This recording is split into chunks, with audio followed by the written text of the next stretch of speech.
Like the reason train used to be one of my favorite maps is just there was so much more fun things you could do with like the ladders and the pop dog and everything. And I think they've just like simplifying it kind of just takes the charm out of it a little bit. Like I used to like I've still got crap movement, but I still loved like going up ladders and things and just jumping off them randomly and like just getting a little advantage from something like that. And now it's like the trains are just like you can't go on the trains anymore. Yeah. It's just kind of boring. You're just going to get left out. You're just going to get peeked from miles away from by a CT or something. It's just not as fun a fight. It's not as interesting. It doesn't make you think in the same way. So I think, but we're comparing it to Vertigo, so I don't want to go too hard on criticism of the new train.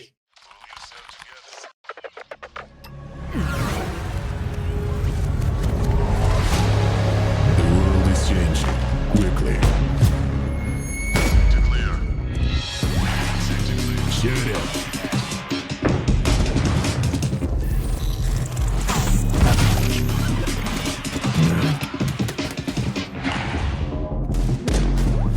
Is changing, but one thing remains the same: victories with 1xBet.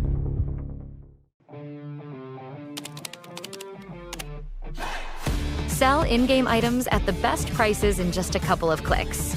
We are the biggest instant sell service for in-game items like Counter-Strike 2, Dota 2, and Rust.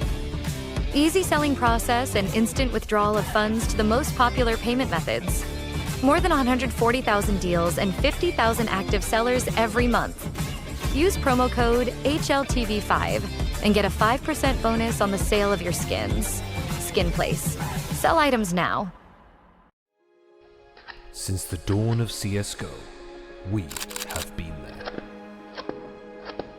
Observers of all that competition can reveal.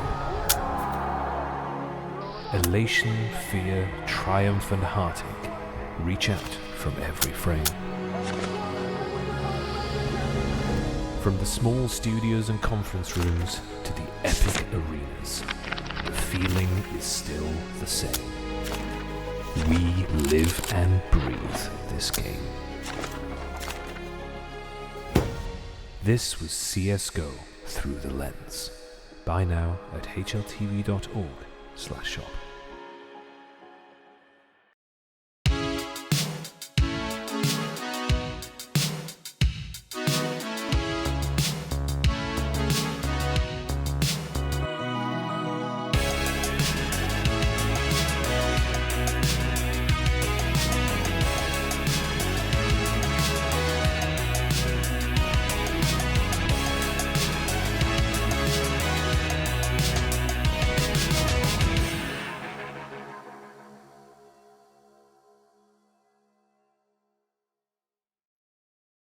Ladies and gentlemen, boys and girls, Counter-Strike fans across the globe, welcome back to another episode of HLTV Confirmed. This is post the HLTV Awards presented by 1xBet, and so is this podcast. Remember to gamble responsibly. And, well, if you want to sell some skins, they're a skin place. They're the place to sell skins. It's a pretty standard name. And, yeah, you can sell skins there. That's about it from the sponsor side of things. We got Prof, we got Striker, we got Lucas, but we also have Nero. This was the group that closed down the award show. And I feel that two of you need to be put on trial to discuss your sins in greater length. It was hard to hear me. I had to sit on the edge of the couch so all the guests could hear what was coming out of my mouth. But I imagine before we get there, does anybody have a bad travel story? Or did everyone get home okay? I just wanted to tell you that like your background looks almost like one of those fake Skypey things that you just put on because you have like a palm tree swinging in the back. Like it's a sunset, like it looks like it's really nice out there. So also the lighting is kind of not consistent. Like his face is lighted differently than the background, so it makes it look even more fake. It's very nice. Almost like he's in a different hemisphere to us. Yeah, crazy that. Like the time's completely different right now. So no crazy travel stories, everybody. Everybody had a fine day getting home. Technically mine. By the way, Harry, I think your microphone could not be further away from your mouth. I don't know if that can be fixed, but my travel, well, I drove to Belgrade and back. Oh, so did Striker. I was being driven to be correct. Shout out to my friend Tony. But essentially the plan was to stop in Zagreb for a night on the way back. And we did do that. And then we're like, we're going to continue tomorrow. But then there was like snow and wind, and the highway was closed for a bit there. So we were like figuring out how to get home. And essentially I just stayed around for a bit longer. and booked a flight and then flew home instead of driving. So and meanwhile, kind of is a crazy travel story. Meanwhile, my friend was like, we decided to like split paths. He was like, I'm gonna go to the snowy area for a night and enjoy the snow. But meanwhile, the roads opened, so we arrived kind of home at the same time and met for a few minutes, which was kind of funny, but it was a really nice day overall. Yeah. Well, look, Prof, the award show went off with high praise again this year. So it's tough to summarize when we're in the moment of it. But now that it's over, now that you've had, I don't know, maybe 24 hours to breathe, is there anything that you want to say about it? No, I mean, it was really good. I think one thing that no one mentioned, but deserves to be mentioned, 100% attendance from award winners. And besides Heaton. Technically, he didn't win an award. He was just inducted into the Hall of Fame. This is what we're using for the presentation after the event. This is the terminology. But that is something I'm really happy about. And just attendance from key teams and players. And I think we're kind of selling this to them more and more every year. Obviously, the schedule is tough and there's a lot of responsibility for them. But the people that came, I think they had a nice time. And honestly, still moment to be remembered is like Fallen and ZywOo lining up to take a selfie with m0NESY, literally in queue for this little picture. I think that was pretty cool.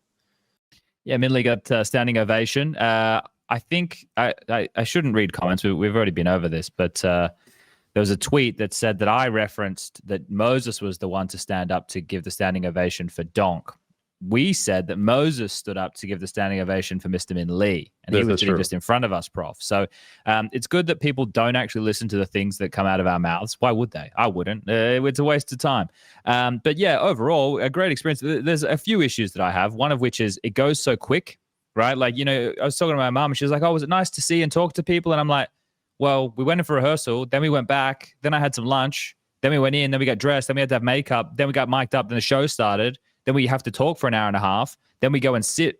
Then we go back and talk. Then we go back and sit some more. Then we go back and talk some more. And then by the time we finish talking, everybody's left.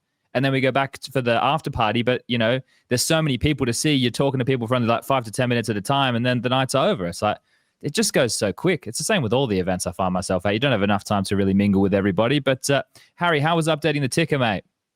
Yeah, love the ticker. We always love the ticker. But did you match the tone?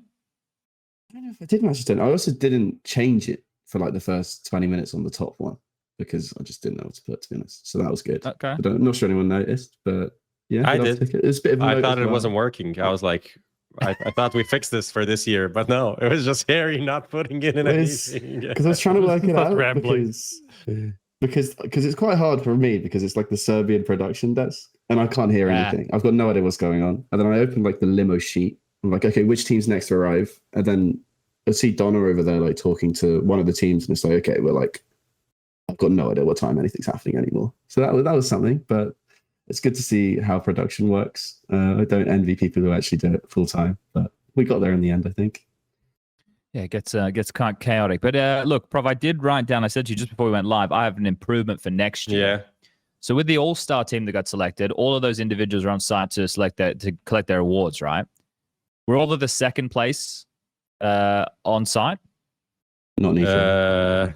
Not yeah, Nico. he was close enough though. Even though he was technically right next door, essentially. So imagine next year on the Sunday after the award show, you get the number one team plays against the number two team, and we get Val from 1xBet to put up like 100 grand. So the players like all win like 20 grand each, and they just have like a pug match between the two teams. That'll be kind of. I think that'll be kind of. You've got cool. Commentators there on site. Yeah, we can. That's definitely not a problem. Relog can make it happen. There's a setup in the hotel. They have PCs and everything.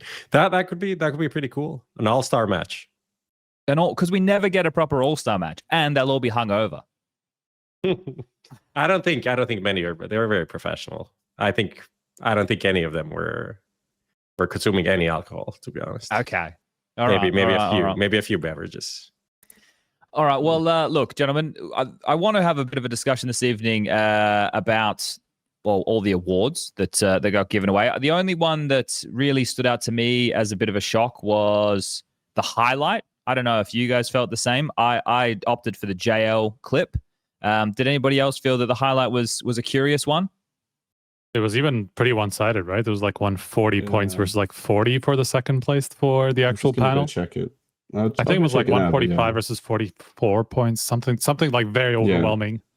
But 25 people put Donk number 1 out of 35. So 25 people put Donk number 1. But I think it's just like we don't tell people what to care about, and people didn't seem to mind that they lost the map the round after, and it just didn't matter at all. I guess that just didn't factor in for people, which is fine. I think, Chad, if you think about it this way, I mean, I wasn't a part of panel voting, but we did like that internal thing, and we kind of did it differently. We didn't choose like 1, 2, 3. It was just like kind of rating 1 to 10, however how much you feel. But and I put all of these highlights in the same category, like same rating essentially. But if you just think of looking back from 5 years from now, which highlight will be most remembered by people? I think it's the Donk highlight. So in that way, that's a good way to frame it. It is the highlight of the year. It is the most talked about, most memorable one. Not that the JL one was bad. It was also pretty huge and very impactful. But this one will be remembered the most for sure. Yeah, I mean, it's also, I don't know if it needs to be, it would need to be named differently, or for us to, like, is it going to be the most impactful player of the year or biggest play of the year? I don't know how, like, you know, if it's biggest highlight, that does kind of insinuate the most impressive skillfully or whatever you want to call it, you know? So that's maybe something, like, there's a distinction there maybe. I guess it encompasses everything, though, right? That's like a highlight, right? It is something which, like, when I look at things like this, it's traditionally, like, obviously it needs to be a big round. It can't just be like a 3K or something. It needs to be something that is massive, and then it needs to have an impact on the game, in my mind, that has a flow-on effect. That's because I'm not just looking at the single moment. Because if I was looking for just a single moment, then my entire voting process would have been different. Right, like I think that Skulls would have been in there as well, just because the buzzer beater with him in that clutch from the ramp position, with the bomb being defused in that time, and how poised he was with all of those frags, right? So if it is just about the actual execution of the kills, then sure. But as you're saying, Nero, it's more a bit about everything, right? Like, you're not telling people what criteria; it's just what's the most impressive to them. So I think I mentioned this the other night when we're closing down the show. In terms of the two of you. Now, you guys are heavily involved alongside of Peter in terms of determining who the top 20 are. Quick just shout out to everybody who might be tuning in. Thanks for joining us right now. We know that the Blast Bounty's on, but this was the only time people were traveling back yesterday, and then Blast Bounty started. So we you know, this is probably one of the only applicable times that we could really get a show going during Blast. Anyway, sorry, diverted. The two of you, you probably read and see a lot of the community feedback. So over the course of the top 20, or even the names that you guys put out there for 21 to 30, are there a couple of different things, or are there any things that stuck out for the two of you that you kind of feel that you want to address a little bit more? Because, Nero, you say this every time. You say, well, people don't actually read it. So I'm sure that it's in the text there if they want to bother to go and see it. But are there any dialogues that have persisted that have personally bothered you, or you, Striker, as well? You go, Harry. You go? Okay, well, I think there's obviously a few of them, isn't there? But I think the big one from the award show that kind of shocked me, I don't know if I'm speaking for Striker as well, was definitely the ZywOo one, because I think it's a case of really looking at the rating for the year, like just the overall rating for the year. And I think people would hate the top 20 if it was like that. Like, they would absolutely hate it. And then we just try and apply some context to it and look at the most important events. And then you kind of realize that ZywOo has farmed so many of these studio events, right? And I think that's the big reason he didn't get number 2. Like, a lot of people are coming at me for inventing arena rating, and that was important, but it's not as important as ZywOo being worse than m0NESY at majors and the super elite, which is Cologne and Katowice, and then the elite events as well, which is the free blast events. And I know that was, people kind of disagreed with calling them elite events as well, but I think just overall, like, that, then I was surprised that number 2 was so controversial. I think I don't know. I don't know if it was right to me. I saw you make a tweet about it today. I obviously replied to it in jest, but you were trying to point out a few more things there, Striker. You continuing that line of thought? Yeah, I mean, that was probably one of the big ones. I mean, Burchill was the other one that we talked about on the show, and I already explained it there, so I'm not going to repeat myself. But it's always going to be kind of, as Harry said, a case of people not really looking deep enough, or even trying to understand the decision, you know, because it's just, you know, they have something in their mind about who should be where and whether or not it fits the actual criteria or not. That's kind of beside the point for them. So that's always going to happen. I mean, people are going to have opinions. Sometimes it's actually going to be kind of fair. It could be something that we just look at as more valuable than others, like as in, for example, how we decided the elite stuff was a bit different compared to last year, but there was very fair logic behind it, being like all the top teams always at the blast. Compared to last year, they were actually a lot more competitive this year. There weren't so many of the sub top 20 teams that just got there because they did well at the groups twice, like an OG, like twice in a row last year or something like that, which kind of caused it not being elite last year. So like it was just a much more useful filter for us, considering we knew they were all they were all arena events, because Singapore actually was also pretty strong attendance, and they were all like 7 out of the 8 teams in all of them were the top teams, the top 6, top 7, top 8-ish kind of teams. So in that sense, it always provided very, very legitimate data in terms of, playing against the best at the kind of in the highest pressure environments, because it is an arena, even you play 6 out of the, whatever it is, up to the top 6 you play in front of the arena, for all these events. So it just made a lot more sense than putting an IEM Rio, where a lot of it is group stage or something like that, like one of these IEMs that have a lot of the matches kind of between subpar competition. The opening matches are always going to be very lopsided and all that stuff. So it's because a lot of that data was just not as kind of between the top competition effectively. So, but I still understand why people think maybe we're overvaluing the Blast in some ways and or in others, and but I don't really see a lot of the comments as legitimate just because they are fan of that player and they feel like the overall rating is the be all and end all. I mean, even talking about just I was kind of surprised because I thought Donk, m0NESY, ZywOo was the most obvious, like top 3 in that order, and that most people were thinking this. And even I just went through, we had the prediction game to see what people picked, and Donk number 1, 90%. After that, m0NESY 5%, ZywOo 3%. Then for second place, m0NESY 49%, ZywOo 40%. So obviously, the majority of the people think this is how it was going to go, right? So if we look at the stats, people mostly agree, but there's obviously enough of the people that don't agree that kind of make it a big thing. But yeah, I was kind of surprised by that being like a controversial situation at all in the end. There's always people with inherent biases, though, but right? I think a part of it is also like just the prediction. The guys that had the best prediction had ZywOo as number 2, so maybe that also swayed people into thinking that might be the case, but that was not the case. People also like see it as, specifically, like people see it as very black and white, like the event tiers and the EVPs, both of them. Like they kind of see it as you have an EVP or you don't have an EVP. But there's a lot of events where maybe m0NESY got really close to an EVP and that still matters. Or the same for ZywOo having a weaker EVP than m0NESY who had a strong EVP or something like that. And it's the same with the events. Like a lot of the elite events, they're much closer to the big events than they are to the super elite events, right? Like they're all on their individual scale. We're not saying that Chengdu is the same as one of the stronger IEMs that have better teams. Like it's always on a scale. It's just sometimes we present it in groups because it's just easier. I don't know. Maybe it's a communication thing, but I understand why people see it like that. But we look into it in more detail than people think, I think. Overall, happy with the top 20?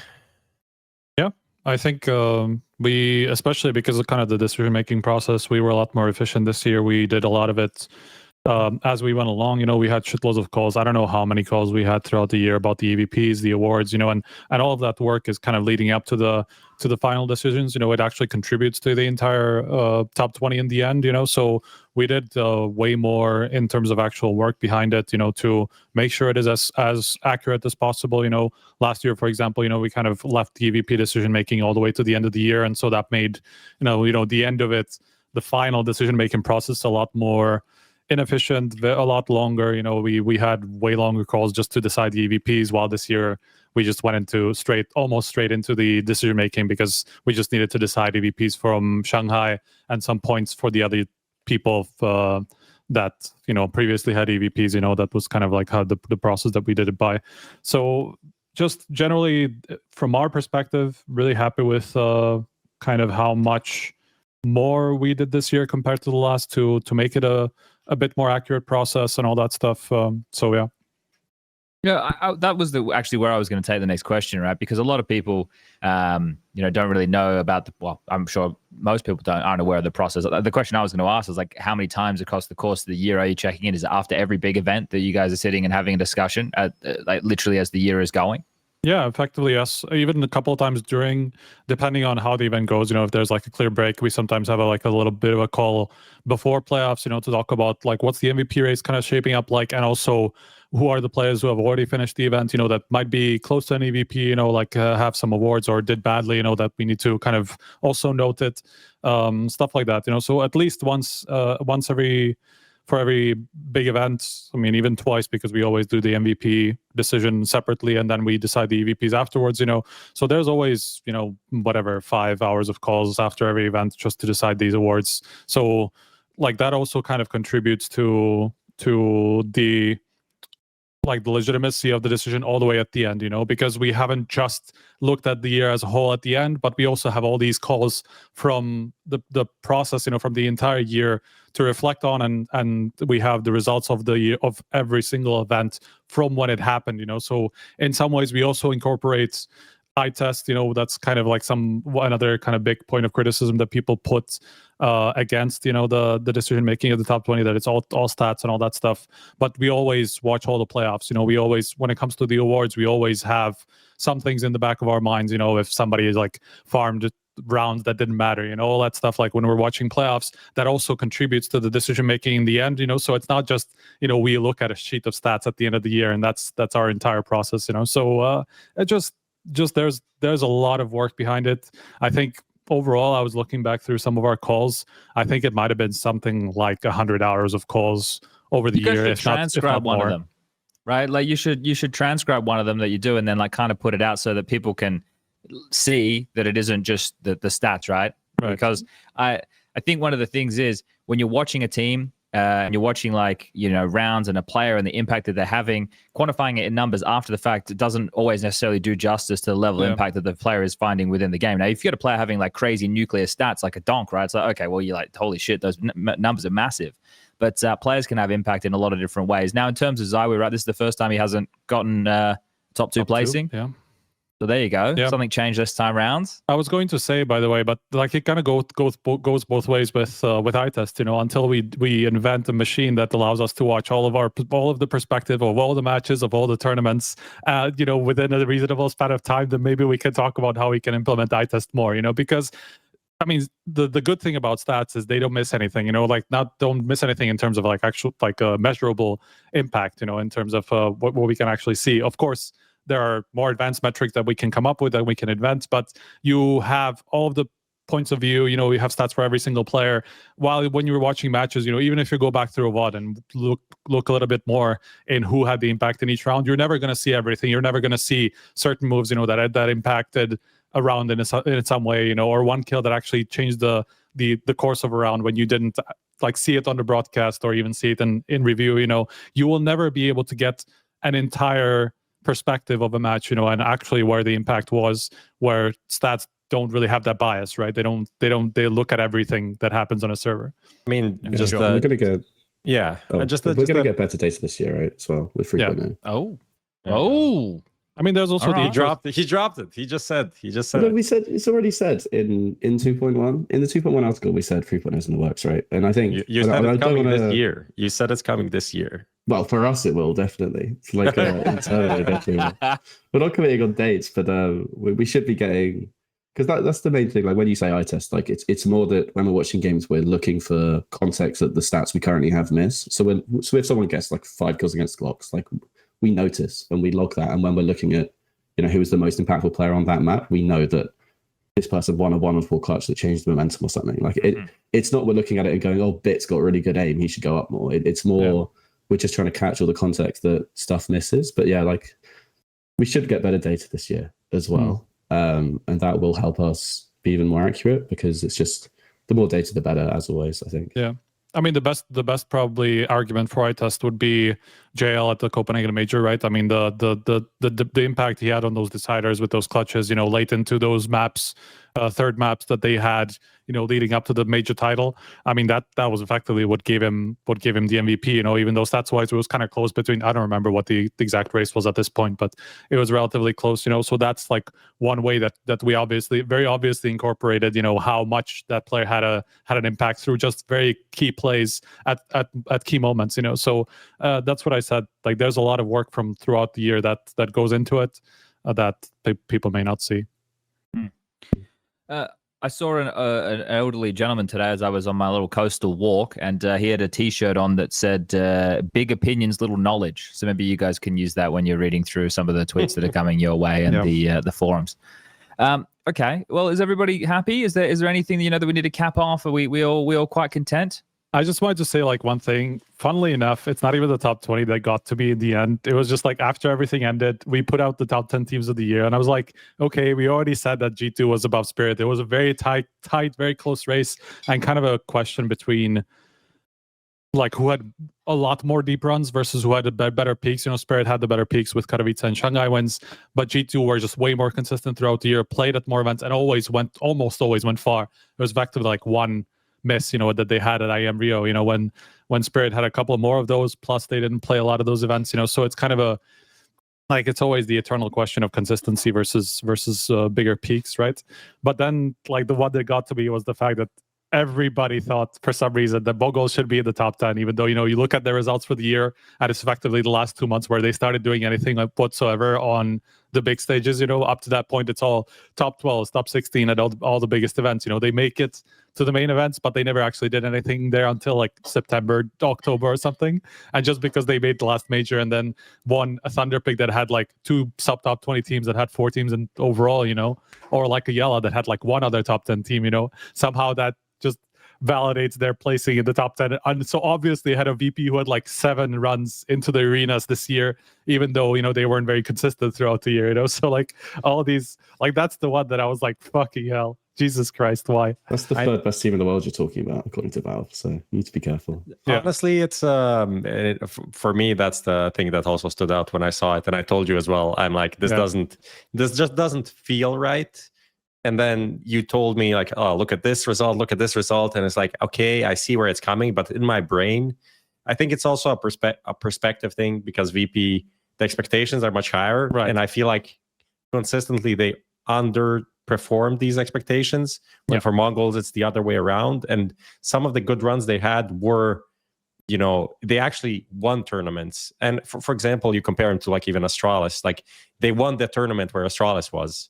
Right. The Astralis couldn't win, right? And then you're like, how can they be behind them? But when you look at all of the placings across the year, then it does make sense to some degree. But maybe I don't agree with like the methodology completely there, because of the major runs being somewhat respectable versus an Astralis that didn't even qualify for them, right? So that's maybe a difference in I mean, opinions. Astralis didn't even make it, right? Like everybody in the top 10. That's effectively why they didn't make it, by the way, because on top of kind of selecting the events that counted towards this, to make sure that it's not just a case of everybody just like farming a lot of the smaller stuff, and all that stuff that will get them a place in the top 10 when they didn't actually compete against the top 10 a lot of the other times. That is kind of the case for Mongols, right? Even though they actually wouldn't have made it even on total points in the end. They were just outside of that top 10 either way. But like that's kind of where everybody for Astralis we actually put, or anybody who missed the major. So even Liquid for the first one, there's Eternal Fire for the second one, and I think one more team, Virtus Pro for the second one, right? For all of them, because there's an average point kind of factor, effectively for everybody who missed one major or both, I put a 0 as if they attended the event but did nothing on it, for those events, so that to punish them in some way for the fact that they didn't qualify for the major, to decrease their average point because they didn't play at the 2 biggest events of the year, So even that was factored in, and even then, it still turned up Astralis slightly ahead of Mongols, So it's effectively just down to them playing at the top more and playing deeper more than Mongols, and so that's something that was just kind of yeah, a little bit upset by that it was so overwhelmingly in Mongols' favor just because of the last couple of months of the year. We all love some recency bias. That's it makes the world go round. All right, gentlemen, let's keep this show rolling. We can always bring up more stuff as the show goes on because we'll be touching on most of these teams. So the plan for the rest of the evening is we're going to go over some of the news that's come out recently, a lot of stuff from Valve. There's been some tournament stuff announced for 2027, which sounds like a sci-fi movie. FaZe skipping EPL. We're going to talk about the removal of Vertigo and the addition of Train. We got a nice little what are the odds to do with Train and how many times it might be played with Bounty. And then we're going to get on to a bit more of a bounty-focused Skinionaire. The opening matchups, what we all thought about that was going down, and the expectations of what we expect from the teams in the tournament. So let's get this one underway. We'll jump into the recent news. Now, so I'm keeping up with the kids out there. Valve listen, and as it would go in the memes, it would be they don't judge. But apparently they do judge. We had Valve giving exceptions. So that came out not long ago. That was on the 8th that you guys published an article. And then only just yesterday, actually, no, it's today, Valve issues warnings to TOs over missed deadlines. So there's been a couple of bits and bobs that have come out, as well as dates for 2027 and 2028 majors. Yes. And I also wanted to bring up a tweet that m0NESY was making. So let's go over the exceptions just quickly, because we touched on that on the show, and then we can go over some of the warnings, and then we can get into the m0NESY tweet. Now, in terms of the exceptions, we discussed this to start the year and to definitely end the last, because I know that, Striker, you tend to have conversations with Valve every now and again, but most of us, we just kind of have them at the majors. And some of the things that we discussed with them there was about some leniency that they were giving to TOs going into this new circuit, this new year, now that we've moved away from the soft partner leagues or the partner leagues, depending on how you really want to see it for the two of them. And so they published that coming out. Well, you guys put a nice little list up. Which were the big ones? I know for me, it's curious to see that they're happy to give Blast Rivals a wildcard event after only running 2 tier 1 events instead of the 3 that should be required. So yeah. I thought that was quite curious. That was probably the biggest one for me as well. There was also some of the ones, I mean, like the Launder's Land was also kind of, I don't want to say questionable, because it's also like a TO that's never done anything before that. And, you know, hindsight is everything, but obviously it didn't really turn out the way that it was expected. So like some of these decisions that definitely caught me off guard, but that, like, in terms of tier 1, that was definitely the biggest one in terms of, like, I thought that was the most impactful kind of non-compliance. I don't know how to call it exactly, you know, but that was the biggest decision that actually impacted a huge part of a TO's plan for the year, you know, because otherwise they wouldn't have been able to host. Like, they've effectively been allowed to host the same circuits that they did before that, just, you know, slightly increasing the open effectively, you know. So that one surprised me even that they allowed it, and I'm not entirely sure what was the reasoning. Yeah, look, I think this is important just if we look at the exceptions as a whole, as opposed to identifying individual ones, and just talk about the fact that this year is going to see a bit of trial and error. And Valve are happy to put out areas where they're happy to make some changes or allowances to see how it plays out. And that's important because we do have two pretty hardline stances when I'm reading, you know, Reddit, or I'm on the forums or on Twitter. We have got some real sticklers for the rules, some Graham m0NESY pits, right, who want things done by the letter of the law. And then we got some loosey-gooseys who are out there going, why the fuck did Blast and PGO just announce events for 2027, right? So you've definitely got two groups on either side of this. But I think the best thing for us all to do at the moment is kind of monitor how things are progressing and see if anything seems crazily egregious. Because there is not only the tier 1 events that we need to be talking about, but the tier 2 events, how teams are getting into it. I saw Mira make a tweet about something today regarding the CCT, because I know in the past CCT had been blocking teams from playing in their events, right? And whether that was because speculation of match fixing or whatnot, I don't think those things were ever made public, which if they are going to be blocking teams from playing in their tournaments, which then would help them accrue points in the Valve regional fucking ranking point system, 7-name long fucking thing. Standing. Anyway, the point is that, you know, these things kind of need to be more transparent, and that's what we need to be going through over the first, you know, couple of months as all these things are coming to fruition. The other one today that came out was regarding the warnings. Now, I like these warnings. Where did they post these? They didn't post them anywhere. It was an email that went out to all the TOs that were involved, I suppose, or some TOs that that asked them some questions about some of these things. So they posted them like a little bit of a reminder of all the rules that are in place and how possibly they're not allowed to do certain things that they probably asked about. And on top of that, they acknowledged that there was some non-compliance at the moment in terms of some of the things that have been announced and not announced, rather, in terms of additional information, like the locations.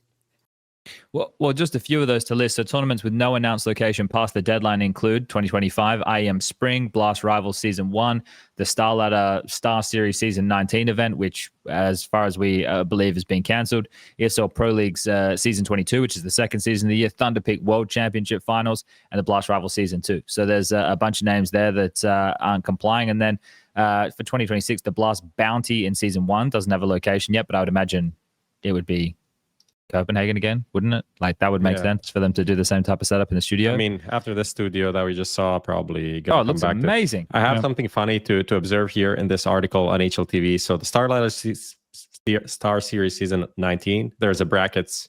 It's expected that this event has been canceled, but for the event IEM Spring, there's no brackets. Striker has leaked that this event is going to be in Melbourne. There's no brackets of that. Someone also found source code. Is them scared to put this in? Did you threaten them to I not? I didn't say anything. That's I just found this a little bit amusing. That's maybe that's what the ESL will tell Valve. Like they're like, well, this guy announced it for us. Like, what do you care? I mean, for this, can I take it into the angle of the m0NESY tweet and be a little devil's advocate for a second? Which angle are you going to take? The angle is that, Valve expects other people to announce the location, but they didn't announce their own major locations. So you are going on because I had here, I wrote down Prof take anti-Valve stance, Striker take Valve stance. Would you like to take the Valve stance? I would take the Valve stance. I can swap your names around. Okay. Did you actually Striker, you will be taking it's written right here on my notepad.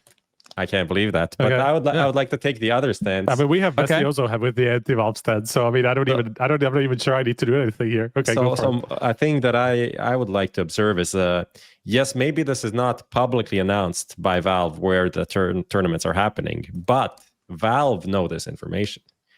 And for other tournaments that are not in partnership with Valve do not have this information. Therefore, the important thing is either for Valve or the community to know this. Therefore, if ESL put out this is in Melbourne, the community knows this and it's public. You can't really just change it overnight. And the same thing for if you are doing a major, you have put in a pitch, you have talked to Valve, you got it approved. You can't just change it overnight, right? Does it matter for players and teams where it is? Kind of. And it would be nice to put that out. But in some ways, the location has been confirmed. And it is known by the most important party in this thing, and that is Valve. Yeah. Okay. I mean, I do think that's... And kind of going further on this, I do believe that there's two reasons why they wouldn't be put out. One is because not everything regarding the major has been finalized and signed off on. And then that is the reason the tournament organizer itself doesn't want to put out the announcement for the major, because in our conversations with Valve, they're like, yeah, we're gonna promote the next major that is coming up, but the ones after, we don't want to promote 4 majors at the same time, essentially. So it's up to the TO if they want to announce it earlier to announce it. But I think a lot of it is these details being not done. Therefore, the TO doesn't want to move into the full promotion because they don't have the things they need. They don't have the exact which days are arena days, what is the schedule, what is the timing for these things and stuff like that they need in order to push out the whole announcement of a major, essentially. Yeah, I think that's kind of fair. Yeah, go for it.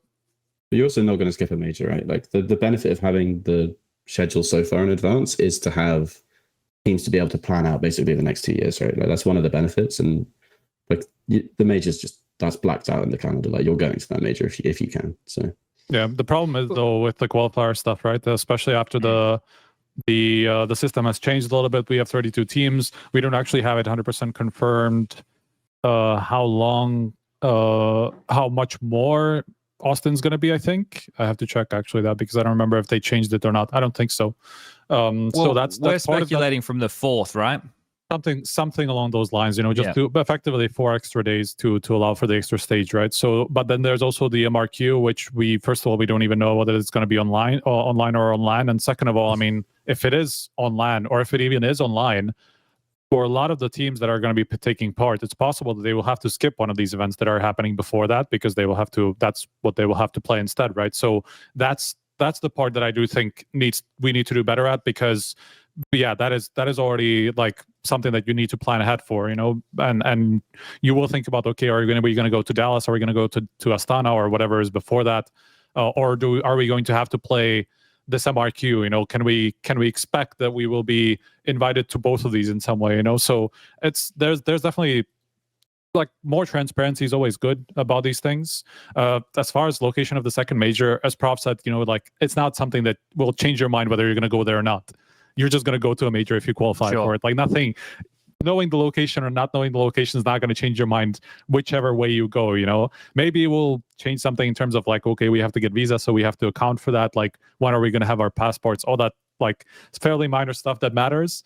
But in general, I mean, teams that or people that need to know this already, and that it's not public doesn't really matter so much. So it's more about the transparency of all the other stuff, as I think again Prof was saying, that it matters more for Valve rather than the public, and the fact that they can't change these things after the fact.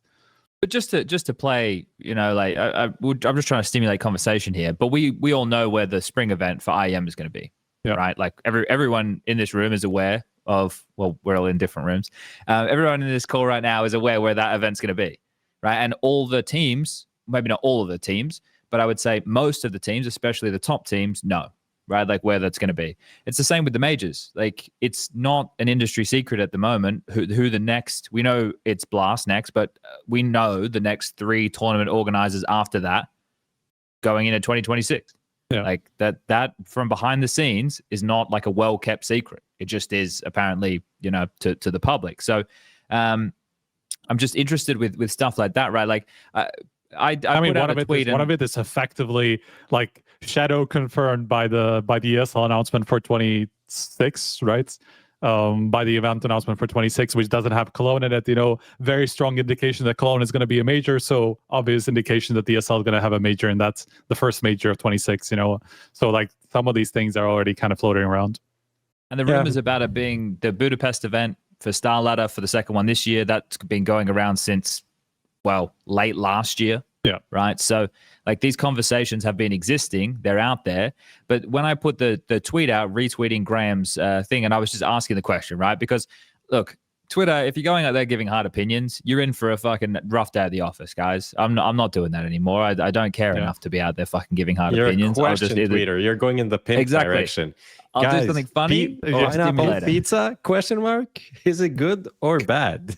I'm trying to keep it Counter-Strike related. Fuck it, I'm trying to keep it on topic. You're what's wrong with Twitter, because you're just like inciting the arguments happening, in the replies.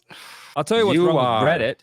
People just fucking grabbing the thing and then whacking it on Reddit without any source fucking link. That's what's fucking wrong with Reddit. I have to say. They love taking your articles too, and just, if you can't be bothered clicking this link and going to this website to read the article, you mean the one article that you can go for fucking free? For fuck's sake, man, what is wrong with people? I'll say 2 things. I have 2 things to say. One thing, I'm not a Valve shill. Maybe I am just a bit, but this was just devil's advocate situation. I definitely think it would be much nicer to have all of this public, but I was just trying to explain from the other perspective some stuff. Secondly, we have a graphic. Lucas, bring up the graphic. Oh, you want to do this now? Bring up the graphic just for context, and we can present it very briefly. All right. Bring it, Lucas. Sorry for keeping you hanging. I was going to wait, but let's do it now. We're already. He went to the bathroom. Into the show. He went to the bathroom now. There it is.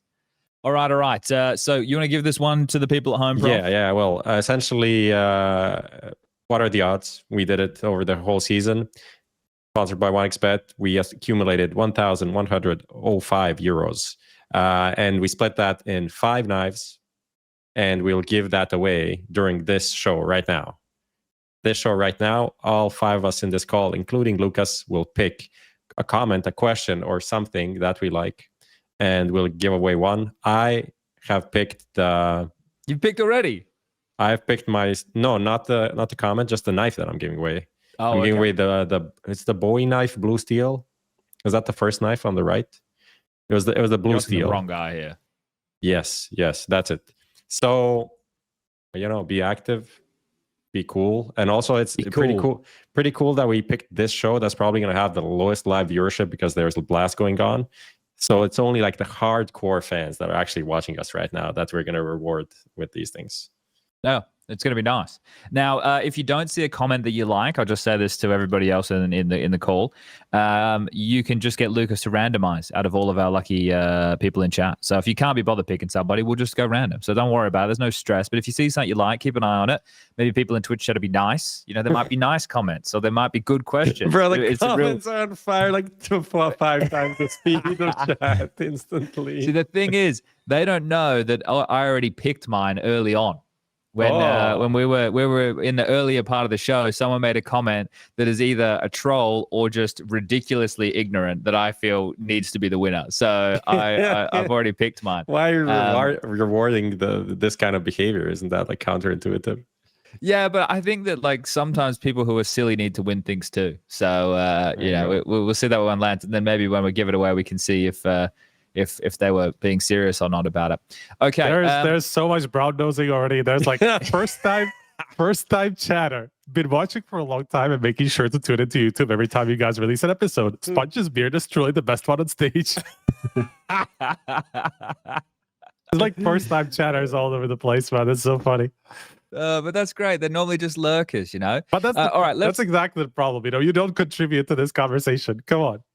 No, but that's what I like. The listeners, people who just listen, right? And they don't. Those are my type of people, right? Like the people who are interjecting and arguing all the time. I like people getting involved, But we need to be not so abrasive to each other all the time. All right, let's quickly just go over what happened with these warnings, right? I'll read out as per the email how this one's gone. And so people who maybe didn't see and read this news are up to date. I feel that's also an important thing for us to do on this show. So the email sent to tournament organizers is as follows. We've been getting a few common questions about tournament requirements. These are just reminders and clarifications of requirements that are already in place and are part of the tournament license agreements.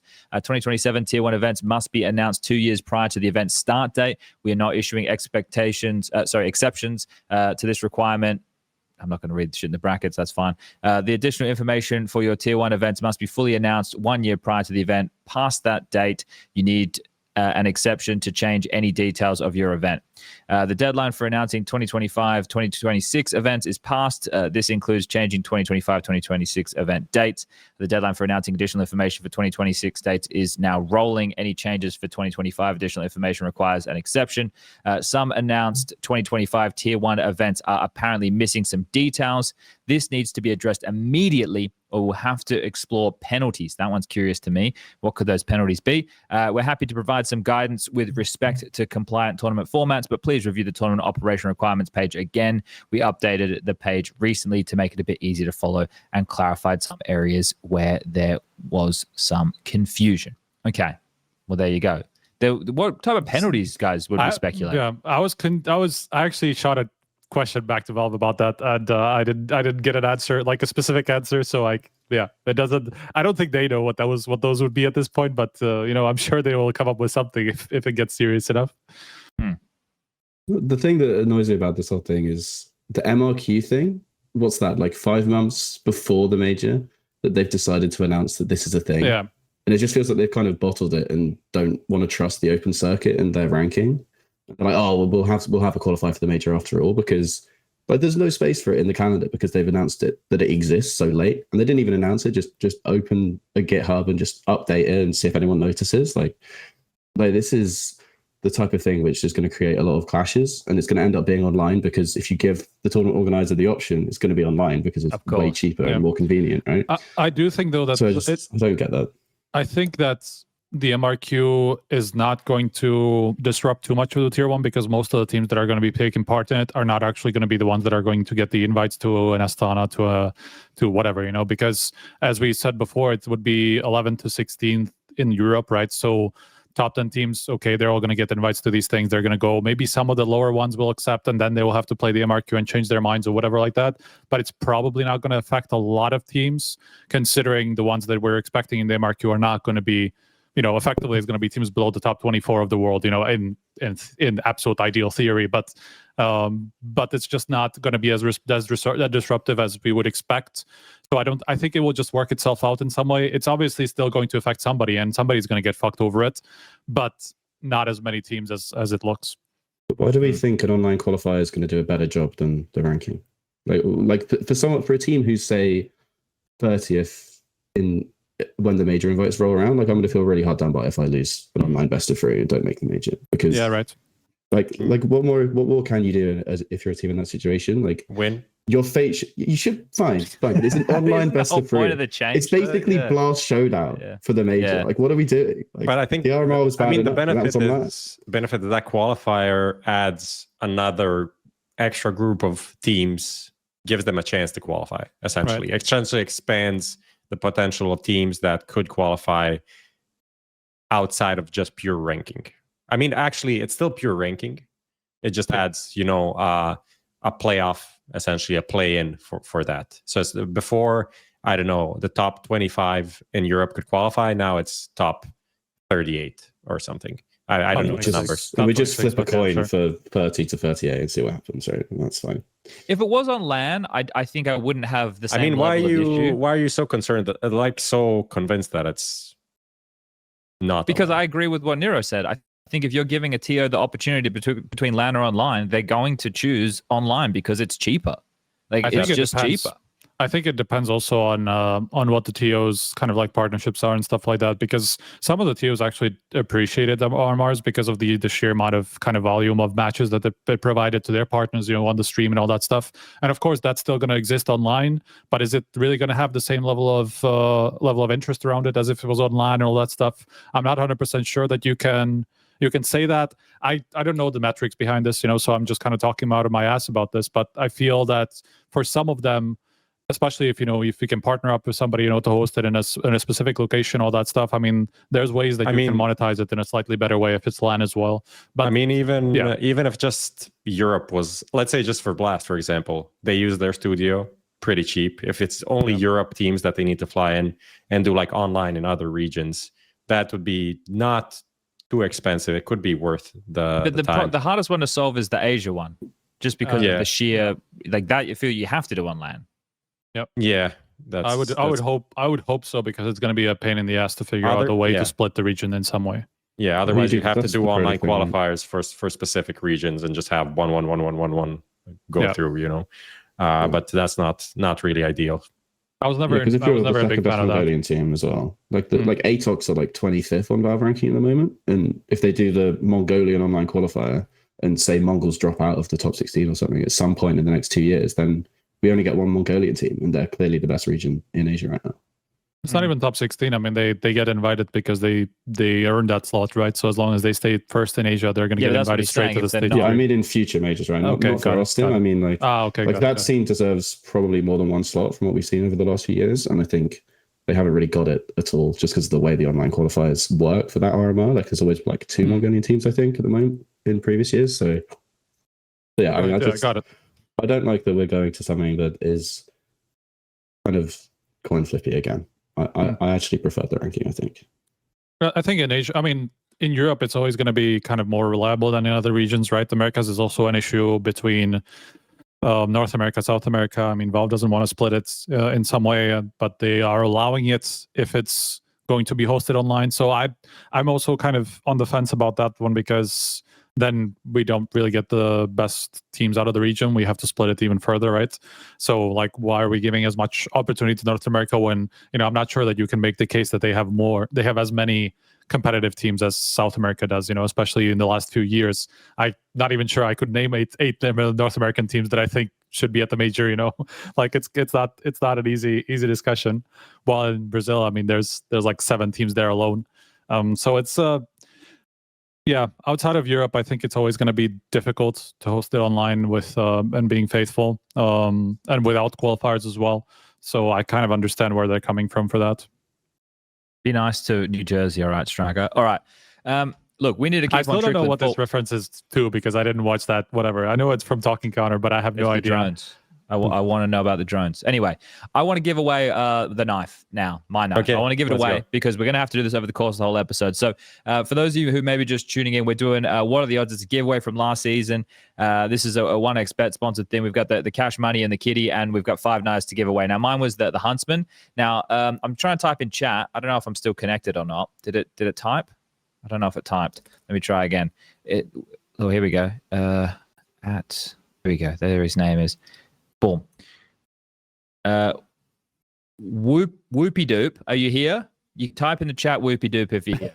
Because you're gonna be my winner. Now, the reason that you're my winner, as long as you're here, is that you made a comment earlier on in the show and you said, did Gooseman leak about the next update when he was at the award show? Now, I hope you were joking, and it was just a joke because it could be very funny. Because Gooseman's not a developer at Valve anymore, and he hasn't been there for a very long time. So I read it and I thought that was such a really funny comment. I actually read that too. I mean, we can give it to him anyway. We can give it to him. Okay. Just whisper him on Twitch and give it to him at some point. All right, amazing. We'll sort that out. All right, that's the first one. Also, all right. Nickname. Yeah, whoopie do. All right, let's jump into the next little piece of news. Now, this one doesn't need a lot of time, or maybe it will. We'll see what type of conversation it spurs. This one, the other thing I wanted to say, just quickly, sorry, because I was reading the discourse, and a lot of people don't seem to understand that the dates for the next set of majors are already all out there. And then today we had Valve, putting out the dates for 2027, 2028 as well. But the dates for the majors for 2025, 2026, they were put out some time ago. And those dates, like 2 years ago, even 3 years ago or something, like really long time ago. That information has been out there for I'm looking at it right now. Valve opened proposals for CS2 majors in 2025, 26. Major dates moved to end of the season. That was an article by Lucas on the 19th of July, 2023. So for 2025, we know that the major dates are June 9th to 22. That's going to change, obviously, because it's extended to 32 teams. So probably looking to start on the 4th of June. And then for the second one, December 1st to 14th. Well, it's probably going to start in end of November. For 2026, it's June 8 to 21. Well, same thing again, going to start a little bit earlier in June, and November 30 to December 13th. So those are those two. And then you can go and check out the dates available for 2027 and 2028. Now, that information's out there. It's more about locations and the details around the qualifiers and all that stuff. So I just wanted to point that out because it seems that not everybody was aware that that type of information was already readily available. Okay.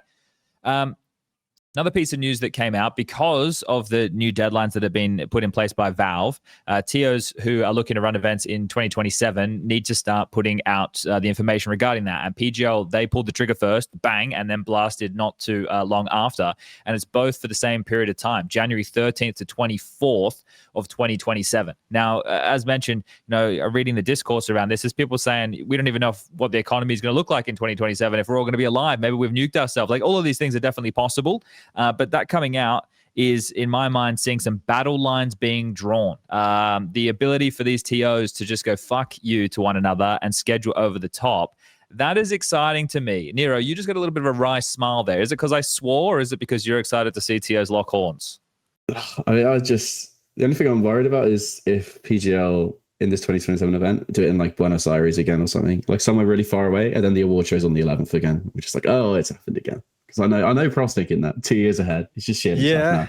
But I mean, I feel like we should do the award show on the 13th as well. Fuck it, everyone's doing stuff on the 13th. Let's just do everything on the 13th. Yeah, but I think PGL are being smart about it, right? Because I think Striker said this in news at some point, but this year they're kind of not completely, but they are competing with ESL because it's always the week after, and then like travel days, media days, and things just mean that you are going to pick one of the two.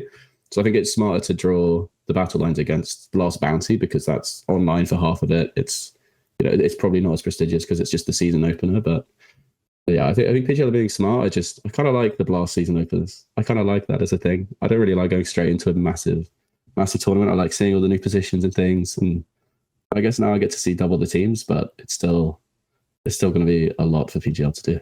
It's definitely going to be much more diluted, isn't it? Right? It's going to be with a much larger field of teams, especially if Bounty stays at 32 teams, and then you're looking at these PGL events at 16 teams. So We're talking a large number getting an opportunity to play events straight out the gate that are both going to be tier 1 and both have some potential big ramifications into the VRS.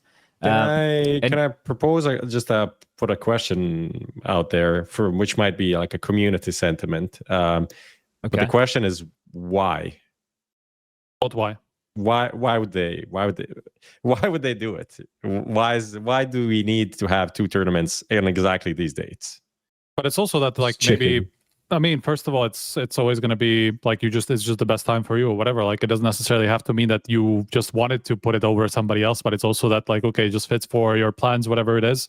But even if it is for like, there's always going to be some overlap. You can't really choose that. So you might as well choose it smartly in some ways that, you put it over an event that maybe people were not put so much attention to, all that stuff. But I was just going to say that it shows why the new Valve rules are working, and especially with this little reminder that they just sent out to all the TOs saying that they can't even change the dates that they've already announced unless they get a specific exception for it. You can see that they want to keep TOs to their word as much as possible, and that's why they have created rules for them to announce things 2 years in advance. So it doesn't happen that you have something planned, you plan it 2 years in advance, you announce it in two years' time, and then somebody will just decide, okay, but like after the fact, after everything's been announced, no, but it's better for us if we just actually fuck this TO over instead of the other TO over, and everybody, then it just becomes a game of chicken where everybody will reschedule things just because that person did and that person did, and then just becomes massive chaos. Nobody knows when things are being held, all that stuff, So to keep the TOs honest, it's really good. And you can see how, PGO went out first because whatever, the day before, Blast followed after. And at this point, that's how we are hoping it will stay, So there will not be this fuckery back and forth about who are you going to fight against, for space in the calendar, There's obviously some benefit to knowing more in advance so that you can know where the gaps are, so you can know where your tournament is going to work best. But in some ways, there's going to be so little space for everything that there will be inevitably overlap. So having that decided in advance without the opportunity for another TO to just, slap something over you after the deadline has passed, that I think is really valuable. And that's why, Valve have probably come up with the rules the way that they have. I want to kind of throw in here a potential why for this time slot as well, Prof, is to have the first event out of the break is an important little buzz moment. So like for this one specifically, I could make more of a case than in general. But this one specifically, if you're PGL and let's say that the next event does end up being like Katowice announced by ESL, well, you obviously don't want to schedule over them, right? Because they have the prestige going for them. Even if you're like matching the prize money or whatnot, it's likely people are going to pick Katowice just because it's been around for a decade. Whereas the Blast one, you can schedule over the top. As mentioned, it's online to start, which already, kind of tarnishes it a little bit. And we know that there's going to be a lot more just direct prize money to the players, right? So I think that this one is like, that's why I said battle lines drawn, because like, I guess we can build on this conversation. Liam G in chat said all TOs talking offline before announcements are made. They have a group not always calendar. They have a calendar that they share. This is the reason that I think Valve have come in and have done what they've done for 2025 and onwards, is because ESL and Blast had the duopoly of that calendar. Obviously, coming out of the pandemic, they were the only ones really running the tournaments, but they were the ones essentially kind of controlling and maybe discussing a bit more friendly, where are we placing things or where are we not? But not everybody's friendly. People want as much as they can take, and I think in a free market like we have right now, then people should attempt these type of moves, because we'll see what ends up happening at the end of the day. I know it's going to make things a bit harder for the viewers, it's going to make things harder for the TOs, but I would prefer to have it like this than just have it seized up and very rigid. As I've mentioned before, and I don't think people are listening. Whether or not it's year 2 of this, year 3 of this, year 4 of this, TOs will start in the summer break putting tournaments. I can almost guarantee it. I mean, we're already seeing it. Fisher has effectively done like their first event, or like, technically after the break, but it starts like last week of the break or something like that. So there's already that happening. So I think we'll probably, as years go by, I think we're going to move more and more into that direction, and into the direction where teams will just choose where to take their breaks instead of having one set for them. Unless players get together and make an actual union. Imagine Imagine. I mean, realistically, they might, just because of now they will realize that this will, like, only after it happens. It won't happen. They won't get together until like the summer player break effectively does not exist. Until that happens, and they realize not only are teams getting ranking points for HLTV, they're actually speeding by them in the race to the next major. Then they'll be like, hello guys, let's get together because this is bullshit. And it is bullshit. Like playing 365 days in a year is not how it should be. And like, even when it was just HLTV ranking, I remember people complaining and saying, you guys should put the ranking on pause during the break and not take into account any matches and stuff like this. And there's some, it's not the stupidest idea ever. There's some like legitimacy to it, but at the same time, it didn't really matter that much. Like it did matter for some invites, and a team like back in the day, Gambit youngsters into Gambit into Cloud9, that lineup did grind a summer season to go then get good invites and then became what they did. But now it matters so much more. Imagine literally what is going to happen is like the major is going to end. All the top teams are going to go on a break, and there's going to be teams just playing tournaments in that break, and coming like a month later, having like surpassed some teams that were like in the 30, 20-ish area potentially, depending on the scale of the tournament, right? So that is where we are heading for sure. But do you think a player union actually stops that? Because I feel like if there is a player union, it's going to be the same again. It's going to be the top players and maybe like tier 2 players, but you're always going to get some scabs from different regions or something who just will still play these events if they're playing. But I think if you have enough of the top banded together, then it doesn't really make sense to put a big prize pool when you know that the big teams are not going to play. Like if you get the top 20 players from the top 20 teams, 25-ish, and that effectively stops you from running any like $1 million tournament. Like the Valve let you choose prize pool?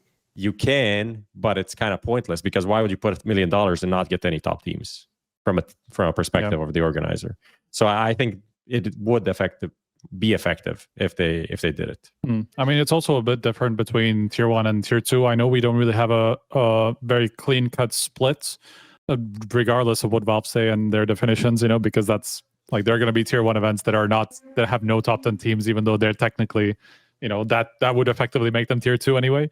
So that's always going to be different. But there's also like there's some validity in having tier 2 events played during the break also, because that's where they can get the most exposure, right? I mean, or tier 3, whatever, academy leagues, something like that, where that's the only place where no tier 1 events are going to happen, so why not play something there that doesn't involve all the top teams, so you have a little bit more a little bit more love going to the lower tiers. So there's it's not a one solution for all kind of thing. So it's also like having a player union that's mainly tier 1 is also not such a big deal. I think it's just the problem of definitions and who do you involve, who do you not involve, how do you deal with teams phasing into tier 1 and the phasing out, all that stuff. There's always going to be some fuckery with that.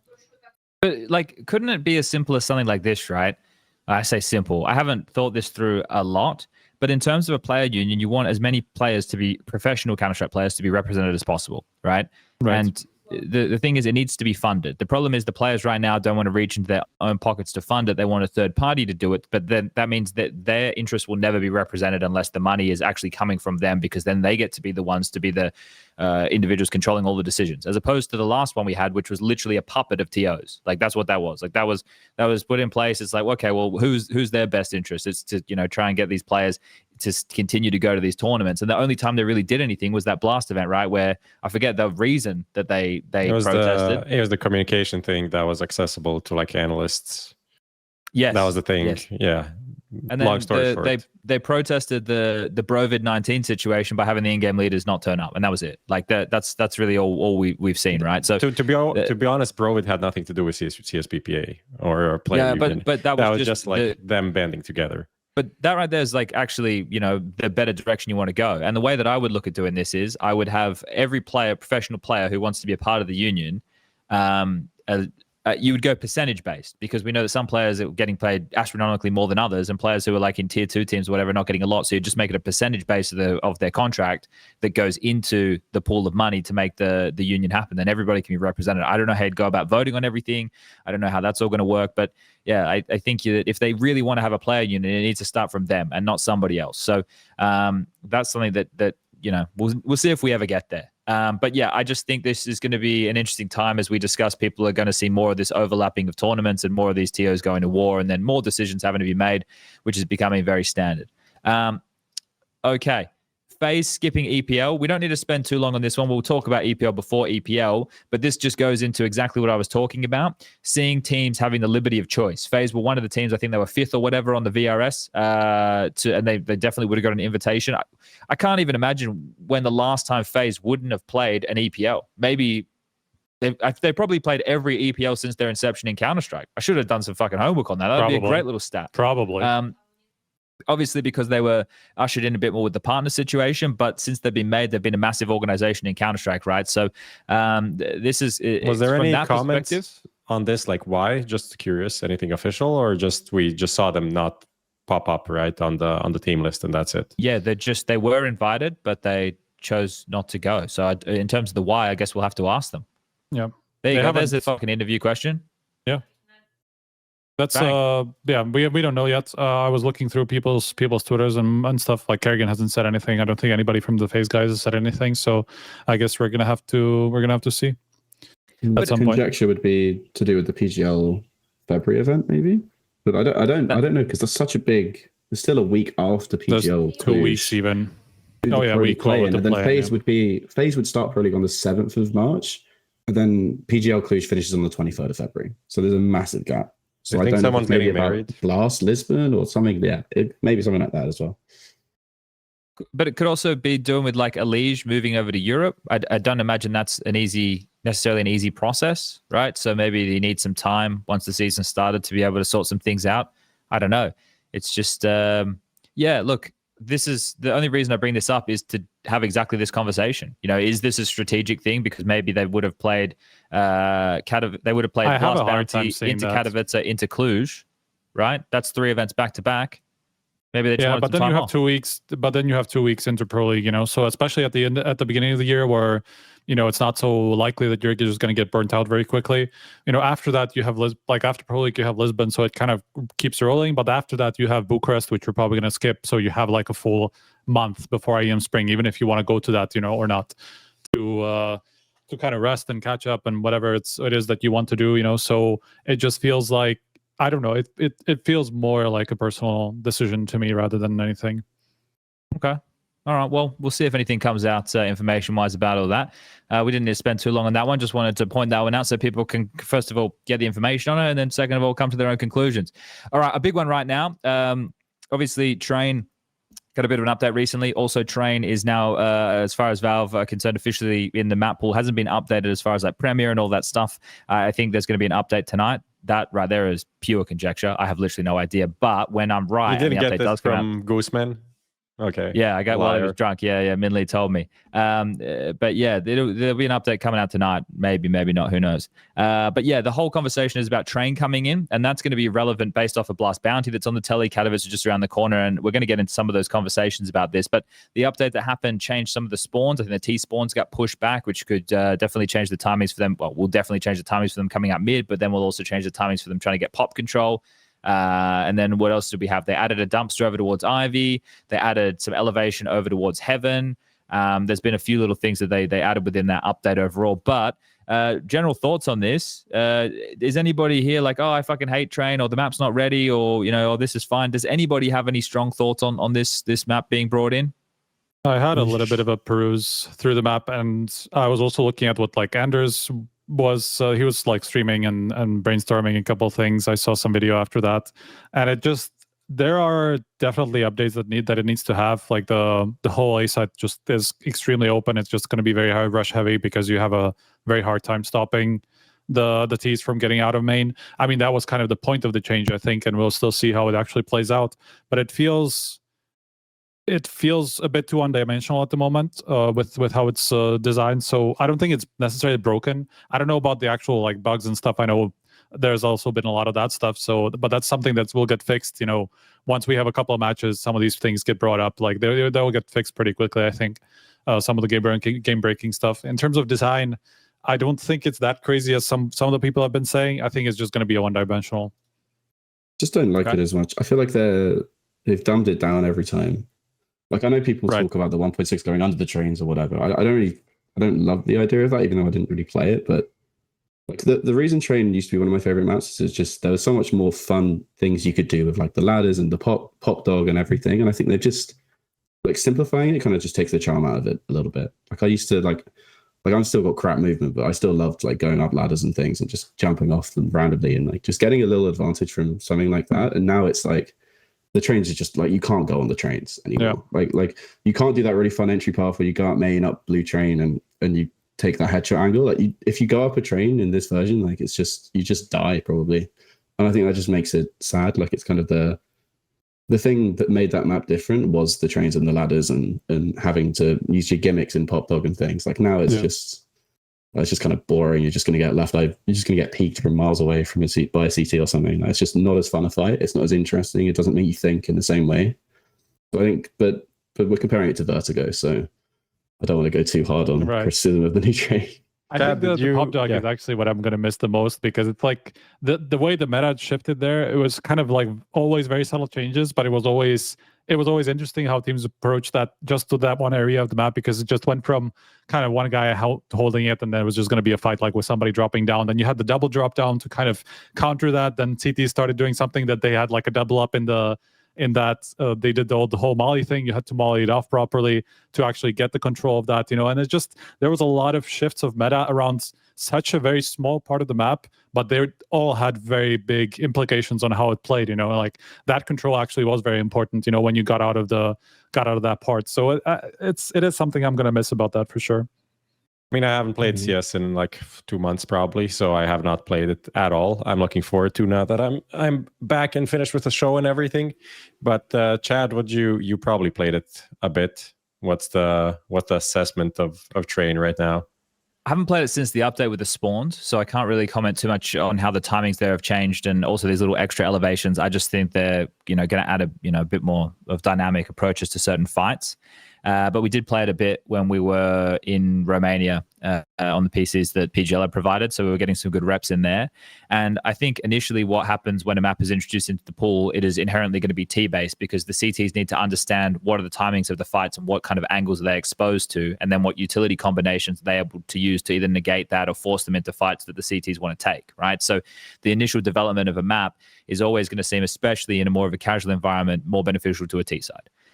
Because the Ts can just go with that aggressive option and kind of overrun scenarios. But then as the game develops, it was quite clear. All right, so as you're coming at connector on the CT side, you can't be aiming to throw like a standard T-main Molotov with HEs like you would in the old version. You need to be thinking a little bit more. All right, we want to molly back of the red train so they can't swing our E-box side. We want to funnel them into Olaf side.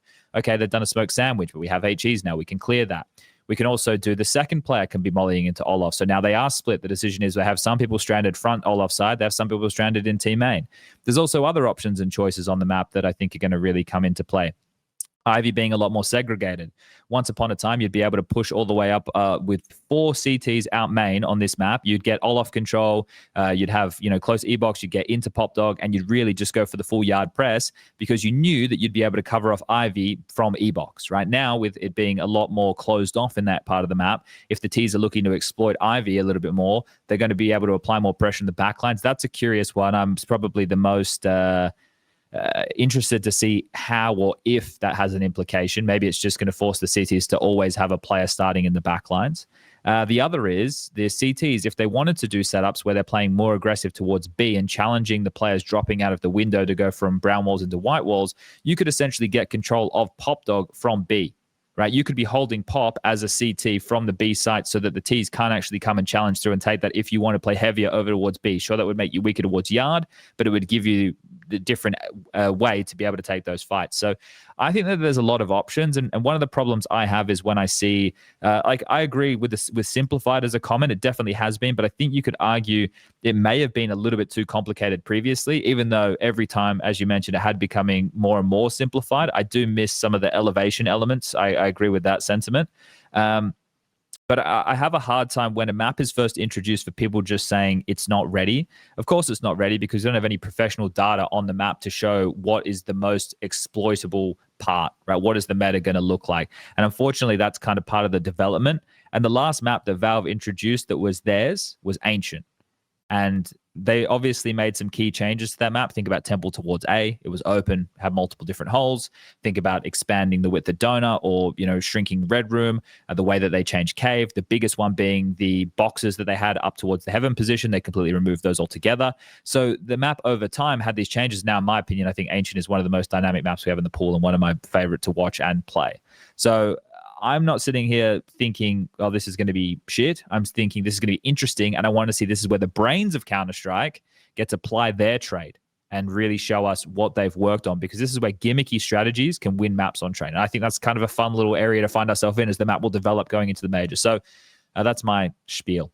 Hopefully, yeah, people like that. But Natsu doesn't. He said, is this a podcast or a SPUNJ monologue show? Sorry, guys. I just getting my opinion on training. I'm giving my knife to this guy. You're the one who has some experience on this map. You're the only one, because I actually haven't played it like in a real matchmaking or whatever like that either. I was just looking at a lot of videos. I really like the monologue, Chad. I really like getting some info, because, as I said, didn't really pay too much attention to the map yet, and I don't know even like where to start, what kind of expectations to have, except Pop Dog being super simplified, not my favorite thing to see from the start, but we'll see. It used to be, I kind of loved and hated the map in different iterations and different times, but I definitely think it's a classic map and it has a lot of potential, and Vertigo was not really liked in general, so I'm glad to see it. I think it will be like beyond pro. I know we don't really care about that too much, but I think it is going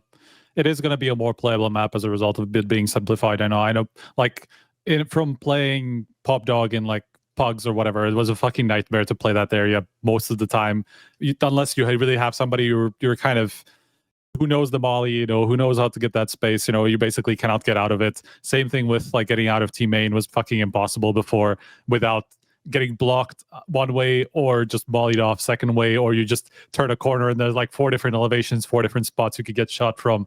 Like, it's obviously going to be a lot easier to play from a casual perspective, and the pros will find ways to make it interesting from a meta perspective, I think, in the end as well, because there's always going to be reactions, to certain new utility that comes in. They figure out how to, the exact right timing of the break smoke, all that stuff. Like, there's still going to be enough interest around it, I think, from a pro perspective. And if you're a team that didn't start permabanning Vertigo in the last 6 months, then that's just your fault, to be honest, as well.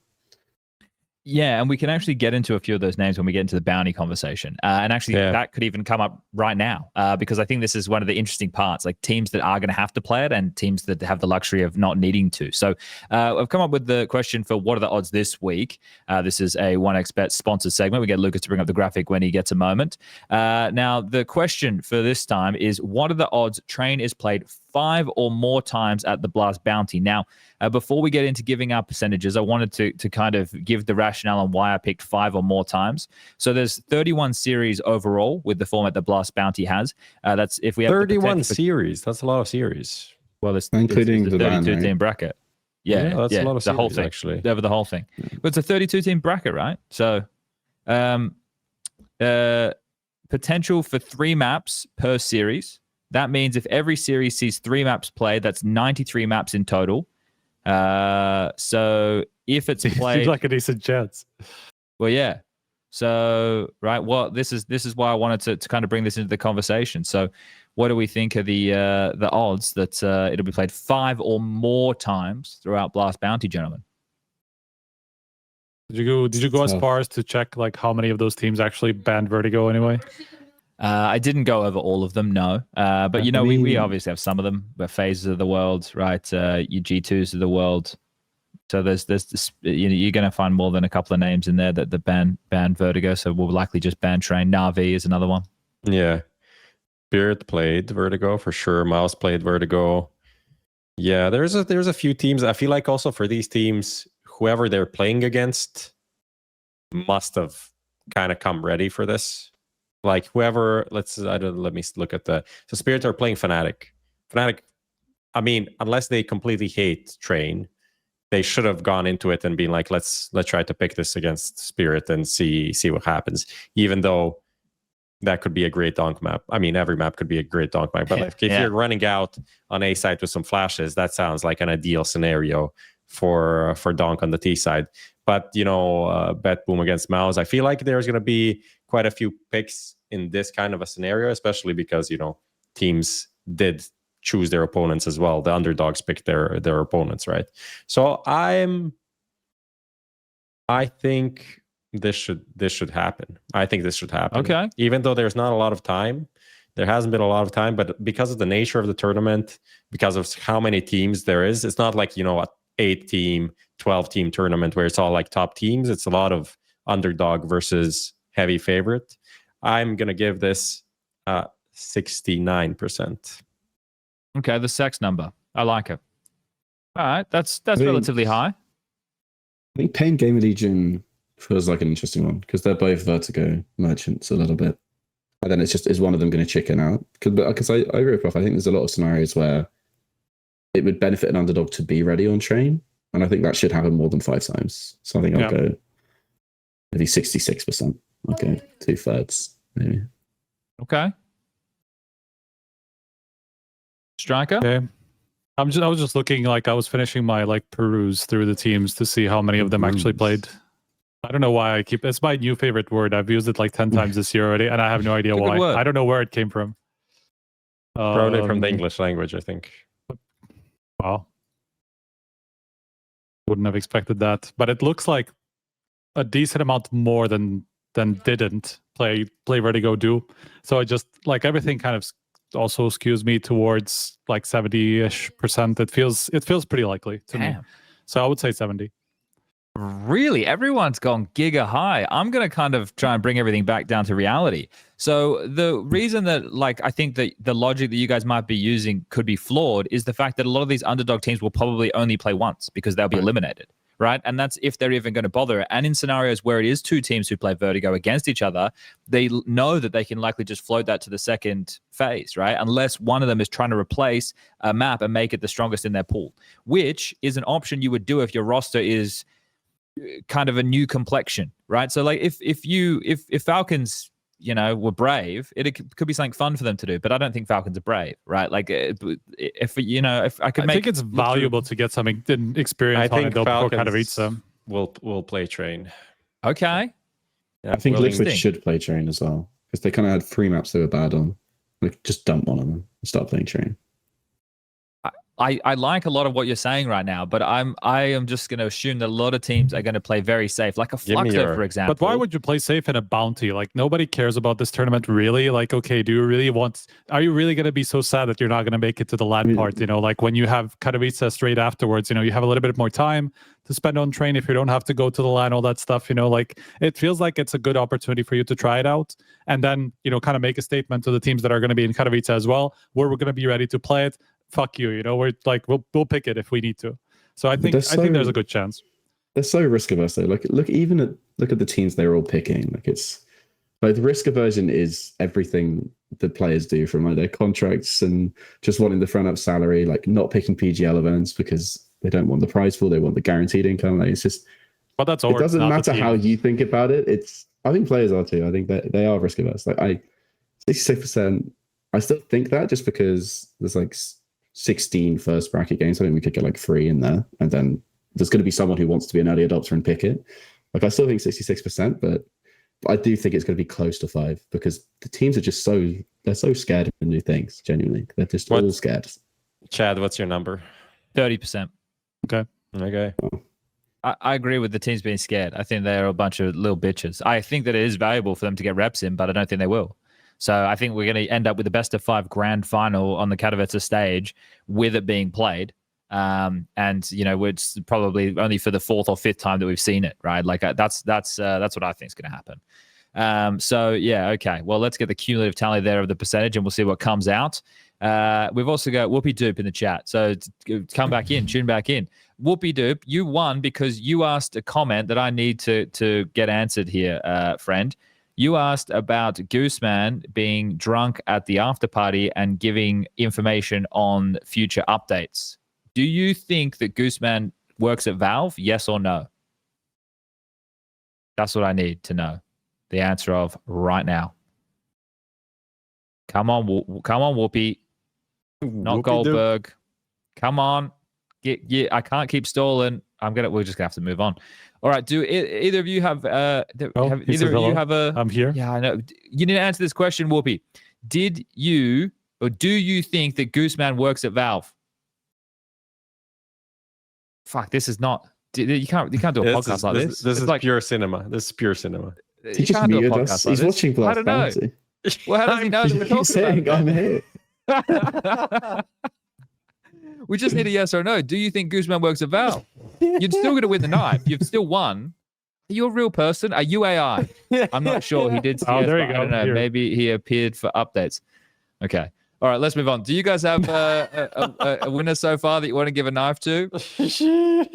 I actually will go give one because I'm tired of watching this. I never watched the fucking Twitch chat because it's not just like so off easy, to the side. It's not easy at all to pay attention and to read what people are saying. I really liked Bobo Binsky's comment from about, I don't know, 10 minutes ago, where he was asking when we're getting an IEM Searson's bedroom.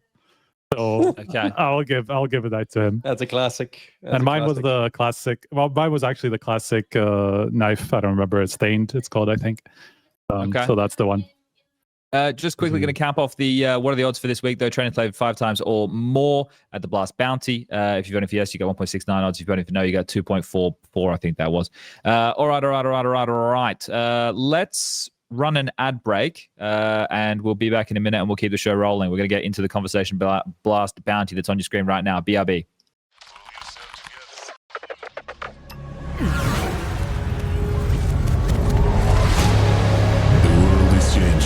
Quickly. Shut up.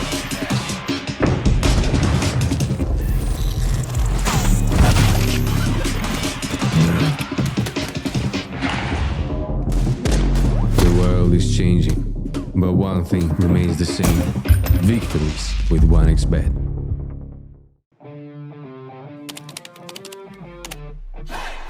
Sell in-game items at the best prices in just a couple of clicks. We are the biggest instant sell service for in-game items like Counter-Strike 2, Dota 2, and Rust. Easy selling process and instant withdrawal of funds to the most popular payment methods. More than 140,000 deals and 50,000 active sellers every month. Use promo code HLTV5 and get a 5% bonus on the sale of your skins. Skin Place. Sell items now. Since the dawn of CSGO, we have been there. Observers of all that competition can reveal. Elation, fear, triumph, and heartache reach out from every frame. From the small studios and conference rooms to the epic arenas, the feeling is still the same. We live and breathe this game. This was CSGO Through the Lens. Buy now at hltv.org/shop.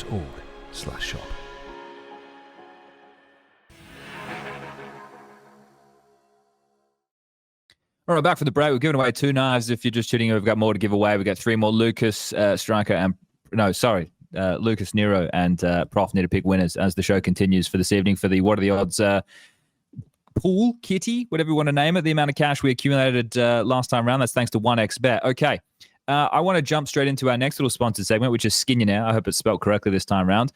This is a quiz, 5 questions, multiple choice. And tonight, I guess we'll have Nero with you sidekick Striker. So you can put on your cape still, Striker, but you can chip in if Nero needs a hand with any of these. I don't think they should be too difficult. But the theme for tonight is kind of the teams who have made roster changes or about map pools for teams, obviously, with train changing and a bit more. Well, it's not really focused on bounty, but you'll see where this is going as the conversation does continue. All right. Let's get this one underway. It's Who Wants to Be a Skinionaire, brought to you by Skin Place. Type Skin Place in chat right now for your chance to enter the draw. That'll be your raffle ticket. If Nero gets all 5 correct, you can get yourself a $50 skin.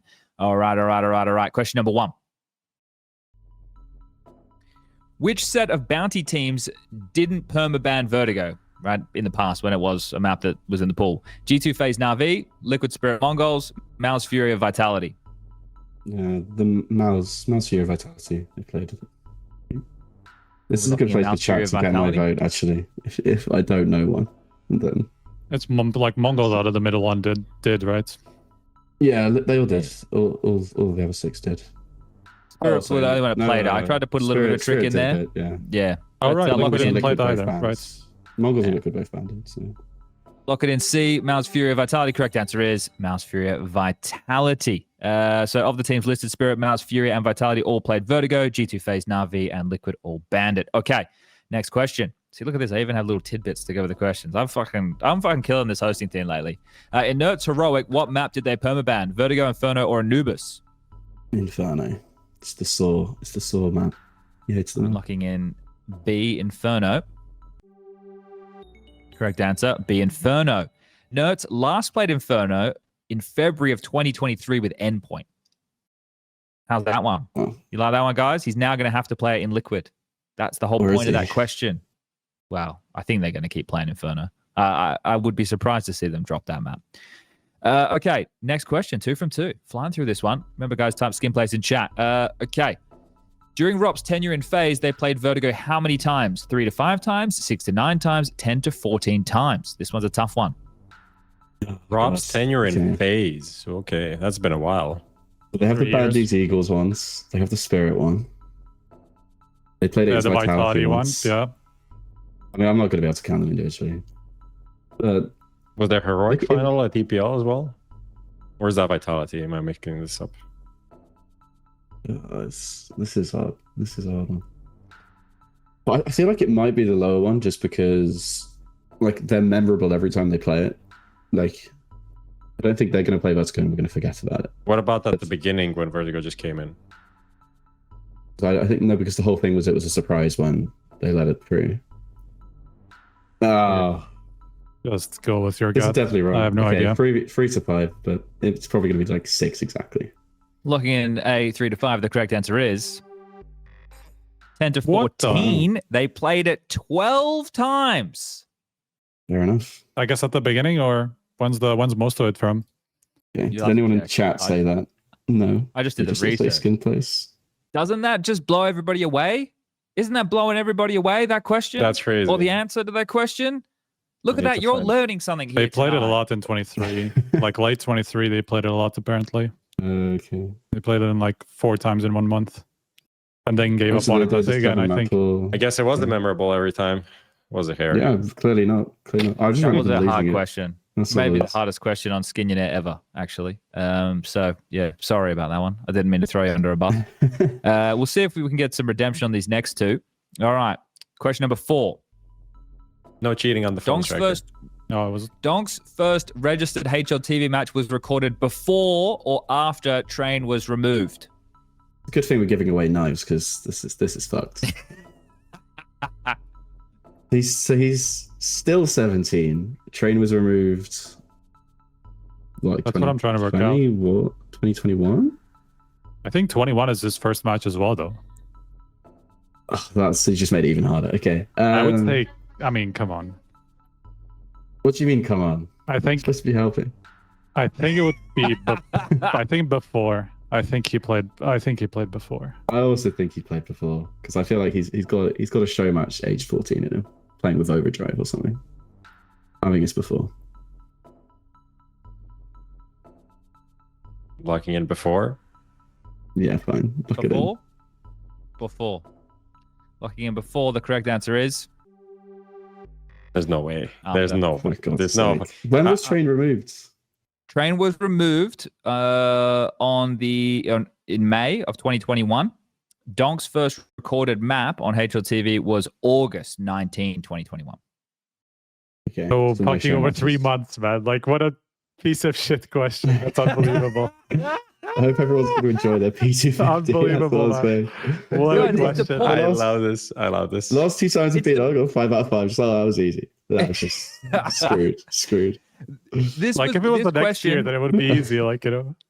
The whole point of the question, right, was to point out to everybody playing at home that Donk hadn't even registered an official map in HLTV on any map when Train was removed last time. He didn't even have an opportunity to play Train. So now he's on a team that is going to most likely have to play Train unless they want to play Inferno, which I doubt they're going to want to do that. So that, guys, it's meant to be educational, guys. I love that you. Everyone I'm learning. I love this. This is a Marvel moment. It's a crossover episode. Because apparently in chat, everyone is saying that you announced this on Talking Counter. And actually, someone in chat wrote the answer to this question as soon as Skinionaire started. And it was, I can't find the person because the chat is going so fast, no one can see. Yeah. And so now I can't give him the reward, but I would love to, but it's gone.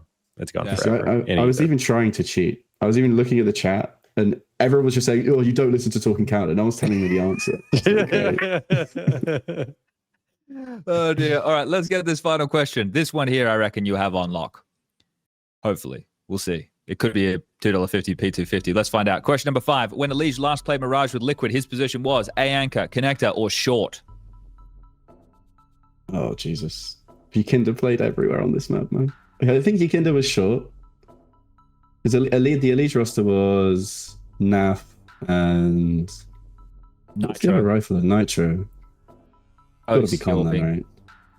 But he feels like a Con player, but then Yikinda played Con and short at some point, so I don't actually know. But I'm pretty sure EliGE was Con, Yikinda short, and then NAF B Nitro A. I think. But if he's short, I wouldn't be that surprised. But I'll lock in Con. Locking in B Con. The correct answer is Con. There you go. Okay. This is one of those that's so obvious that you're like, can it be? No, it's not obvious. I'm telling you, Yikinda played Con for some of his time in Liquid, even though he was a short player. Yeah. So the point of that question, everybody, is now EliGE is on FaZe. It is very likely he's going to have to play Mirage. The last time he played Mirage was, I think, twice when he first joined Cole. But then for the rest of the time, his complexity, they banned the map. So there you go. There you go, everybody. Look at that. We all learned some stuff tonight. All right, we're going to give away a skin valued at, what is it, $7.50? But that's all right. We're giving away 5 knives tonight. Don't look. I learned that we should never give Chad the questions again. Come on, man. The last 3 have been diabolical. We're not meant to give away $50 every week. This isn't like a guaranteed fucking thing for the viewers. It is how it is. Coming from the guy who rigged it last time so that we gave away 2 or something. I don't know. It was a Christmas special. Okay, that's it's a Christmas special. But bad nickname. What? Oh, okay. Bro, this guy would have won 2 knives already, but he has his nickname is not PG. It's not stream friendly. I'll just say that. So he can't. He has banger comments though. It is what it is. Isn't it a June reference? Yeah. I think it's fine. No, it's not. Oh, it's not. Okay. Yeah, it's not. Well, the winner of the $7.50 skin, Zandros. Apologies that you win the $7.50 skin, but you won something, you know, and maybe that $7.50 skin will be your favorite skin. Lucas will reach out to you. We'll get that sorted. Harry, you can make up for it. What do you mean? Well, he could give him the number. Oh, that's actually smart. I'll choose the comment where he said skin place. Great comment. Added to my day. There we go. You win a $7.50 skin and a knife. Holy moly, red beans and ravioli. There was a safety net. No one thought that was going to happen. All right. There we go. We've given away 3 knives right now. Lucas still has to give away 1, and Prof still has to give away 1 as well. So congratulations to, I'm going to try and say it again, Zandros.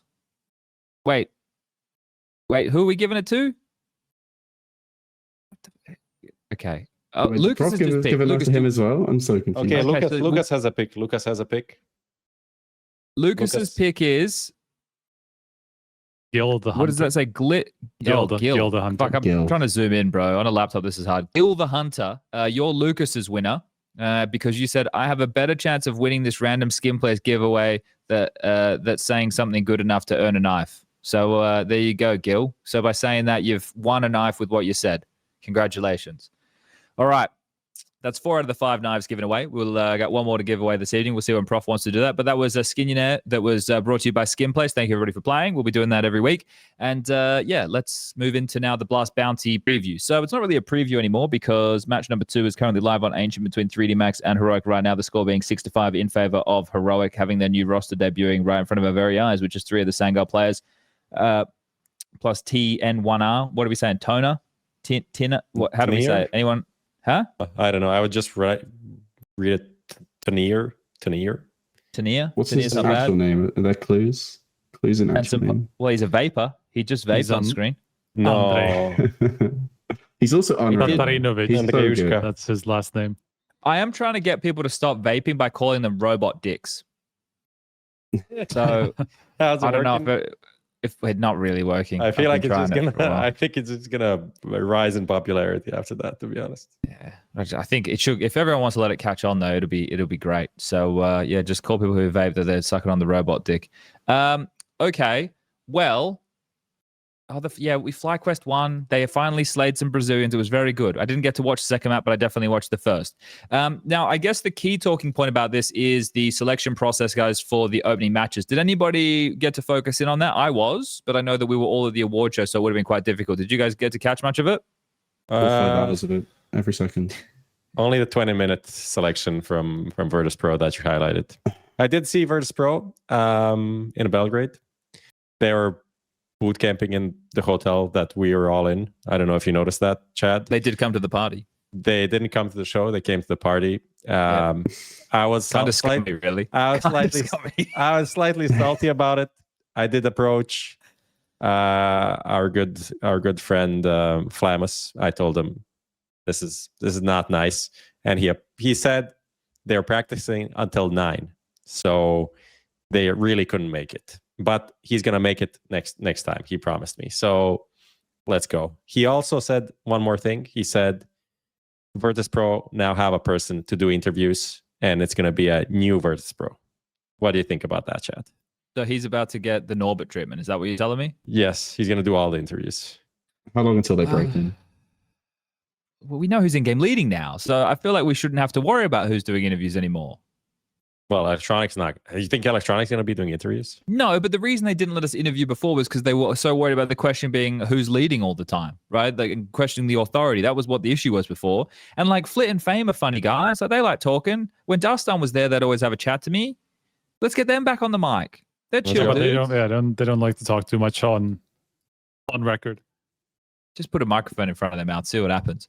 Okay, so I think one of the key points that Nero just pointed out there was the sheer amount of time that it took to do this. Does anybody else think it was egregious? Is egregious a fair word to label this with? Is there any way, shape, or form that this selection process should have taken the better part of 5 hours? It wasn't 5. I think they were about 4 hours and 40 minutes, but it had the potential to be 5 hours long. Does feel like them fucking...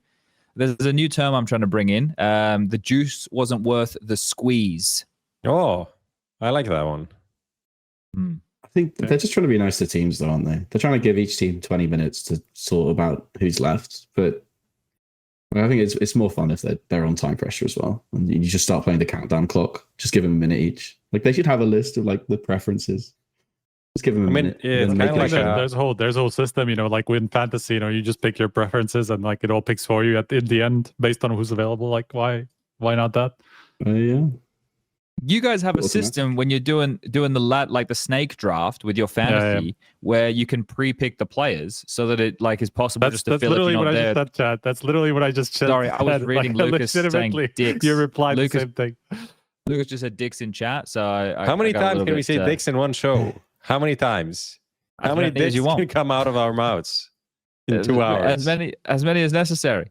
But yeah, that was something that they could have solved quite easily. I think if it's hard to do content around it as well because it's rosters that a lot of them don't even have that history together because there's like newer teams or lower ranked teams. So I think that it would have been tough to make content around it. That's what I was saying. Why this format? It's a very interesting. It's an interesting idea. It's an interesting format. Entirely buried by the fact that it's all online. If you had them all in one room, you would get so much more out of it, like crazy amount more out of it, like with the reactions and whatever, like talking to the other team as they're getting picked, all that stuff. It just doesn't make sense. I do think they want to build more around that, but maybe it wasn't possible for the first iteration. So we'll see how it goes. Maybe for the next one, hopefully we get more. I do know that there was like kind of like a show planned and everything around it. Not planned, but it was like an idea. But we'll see. I think it can provide a lot more. Obviously, they're going for this like whole game show vibe. You see the studio thing as well, yes. People picking each other. So I guess when they get to because the picking continues throughout the whole tournament, right? So when we get to the LAN segment and they're picking teams for each other, that could be pretty cool. And I don't think it's going to take 20 minutes there. That would be kind of ridiculous. No, that could take like, yeah, imagine if like everybody's just sitting there chatting for 20 minutes. Yeah, for 8 teams, it doesn't make sense. I feel like it's a paperwork thing as well. It's like, because you're playing one best of 3, like half the teams, and you're having to faff with all the visas, the hotels, everything, and then they just like play 2 maps and go home. It's just a lot of effort. Yeah, there's a factor there as well. But I guess that's what happens when you pick this type of format. But yeah, we'll have to see how it plays out. It's obviously just started. Now, the way it's worked is the top 16 teams were all attributed what is being called the bounty, right? There's also participation fees that have been given to a bunch of teams based off where they ranked coming into the tournament off their VRS. So that's how teams are also making some cash money. And then in terms of the way that this bounty structure works, I haven't completely wrapped my head around it. It's like if you beat a team that has a bounty, so let's use the FlyQuest versus MIBR game as an example. FlyQuest had $15,000 attributed to them. You now take that $15,000. You take half of it, and then the other half comes with you forward to be taken from the other team to buy another team. You know, so like you effectively earn half of it in prize money, and then the other half goes back into the pool for you. You know, kind of. But how does that work for FlyQuest who won? I think they just take nothing because the other team had 0. No, so they just move forward with the 15K at the moment. I think. Okay. Yeah, they just keep their 15. Yeah, right. They just keep their 15K and they move on. But they could lose all of it. When they lose all of it. I guess. Yeah. Yeah. So they haven't attributed any extra prize money to their name just yet. Is yeah, that I don't correct? know how that's. Yeah. Okay. So let me see. Okay. Let me see. They have this little. Wait. They have this little explainer thing. They have like the actual game, not like a predictor. So let me just see if we got it right, because honestly I haven't looked into that too much. You have to click a team for every single thing. Yeah, it's not the simulate the bounty here. There we go. So someone just said that they could lose with no money, but they would have gotten money as the based off of their VRS initially. I think yeah. It still says 15K. Yeah, but like if they win, if it's MIBR, okay, so it shows, if it's MIBR, they would have banked the 7.5 and then had the 7.5 bounty themselves if they had won. But if you beat a team that has 0 in the opening round, you just get nothing. So you have to beat somebody who just has a bounty to earn anything. Yeah. I've just done it. They can lose it. Because I round 16. If you make them lose, then the bounty is 0. Okay. And then you bank half of it. So there's like a bank column for the next person that kills that bounties you. Yeah, so if round of 16, FaZe beat FlyQuest, FaZe get 7.5K banked, and then the other half goes into their bounty for the next team. So from the round of 16 onwards, I think you win half. You bank half of the bounty of the team you beat. Yep. Okay. So but I haven't gone further. I don't know if it continues like that. So, if all of so you get your results that come through, right? So you can also, if you're an underdog team, you can take the seed of the higher team, as far as I was understanding. So that as well is something that's quite interesting, because in the second round again, is it going to be the lower seed team selecting the higher seed teams to be their opponents? Is that what's happening in the second round as well? Continues the same way, yeah. So after the first 4 days worth of matches, then they'll do the same thing again. Hopefully they don't keep the process at fucking 5 hours. Yeah, for an example, that's kind of interesting. If there is a big upset, like let's say someone beats a Spirit or a G2 or whatever, a FaZe, then they become a high seed, and all of the other low seeds will probably pick them because they just managed to win one game. They're probably not that good, but maybe they can win again. So, and it just seems to be a pretty fun, interesting format that's not like 100% most competitive objective winners, because also single elimination, but it's fun. Yeah. They're also, it's incentivized to keep. Yeah, go ahead. Sorry, but they're incentivized to keep picking big teams, at least in theory, because of the banking thing. So if Fnatic beats Spirit, they bank 30k, and then their bounty becomes 30k. So they would have the same amount of money as like the m0NESY, FaZe, Falcons teams in terms of picking them, but they would have had 30k in the bank from beating Spirit in the first round. Yeah. Bro, so one game can get them 30k. That's pretty nice. That's not bad. Yeah. I mean, that's pretty good, especially considering that's something that counts into the Valve ranking, and that's obviously based on prize money, right? So that's just something that just bumps you up a little bit, even though you just won one match. Not bad. I just put the simulator in Twitch chat. If anybody wants to go and check that out live right now, you can play around with it, and maybe it's going to be a little bit more helpful in helping piece together what we're talking about. But yeah, so this is something that I guess you're going to need to keep an eye on the broadcast and check with, because I think one of the things that Blast were hoping for with this format is it creating some storylines on teams picking other teams and maybe causing some rivalries. And the only thing that we got that really seemed like it was, you know, worth anything was Bait picking G2, right? And that's because of what MPL said, like they're a comfortable team. Now, you know, that's in itself, it's quite a brave thing to say, but G2 with HeavyGod coming in, it's going to be a different complexion of the roster. I mean, we got some insights from, we're not going to share exactly, but essentially, Bait had some decent results, and NPL in particularly in practice games, it seems to be over G2. So that's kind of where the tweet, I guess, it is a joke, but it's also, if you put it out there, you know, it means something for sure. Oh, for sure. Also, Glaive picking Zonic. True. Oh, okay. Yeah, there you go. Now we're building. That's a nice one. Don't know what else. I know a lot of people were like, why did Imperial Female pick Na'Vi? It's like, at that point, it didn't matter who they picked. Like, at the point that they were picking, it was all fucking tough teams. So that one I found is like a curious dialogue that was out there. There was really nowhere that they could have gone, right? And if it's like, well, why did they pick these ones over other ones? It's like, well, you're picking between the absolute best Counter-Strike teams in the world. So I don't think at that point it'll be easy to make any level of justification. But yeah, as far as these opening matches are concerned, what ones are exciting for you guys? Are there any of these? Like, the FlyQuest beating MIBR is huge because the Aussies always struggle against Brazilian teams. So that's a great little debut there for Regali under that banner. But I guess it's probably the newer rosters for you, Nero, that you're wanting to see play. Yeah, I mean, I just like opening the spreadsheets again, filling it all in. I like the teams. I kind of want to see how Bad Boom do. I think they're really exciting. Obviously, it's not the Axel of 2022 still, but I think that's, like, on paper, that's all players who have played well at some point in the last 2 years. And if they put it together at the same time, that could be a fun underdog team. And then m0NESY sticking together as in the first matchup, I think m0NESY should win because there's no pressure as always. I also think Pain v Game EliGE feels like a classic major challenger stage matchup, but I want to see how Davideus fits into Pain. I want to see this new Game EliGE where they've made another bold call really to get rid of Volt because he's such a solid support player, but it's Ash again in the transfer market.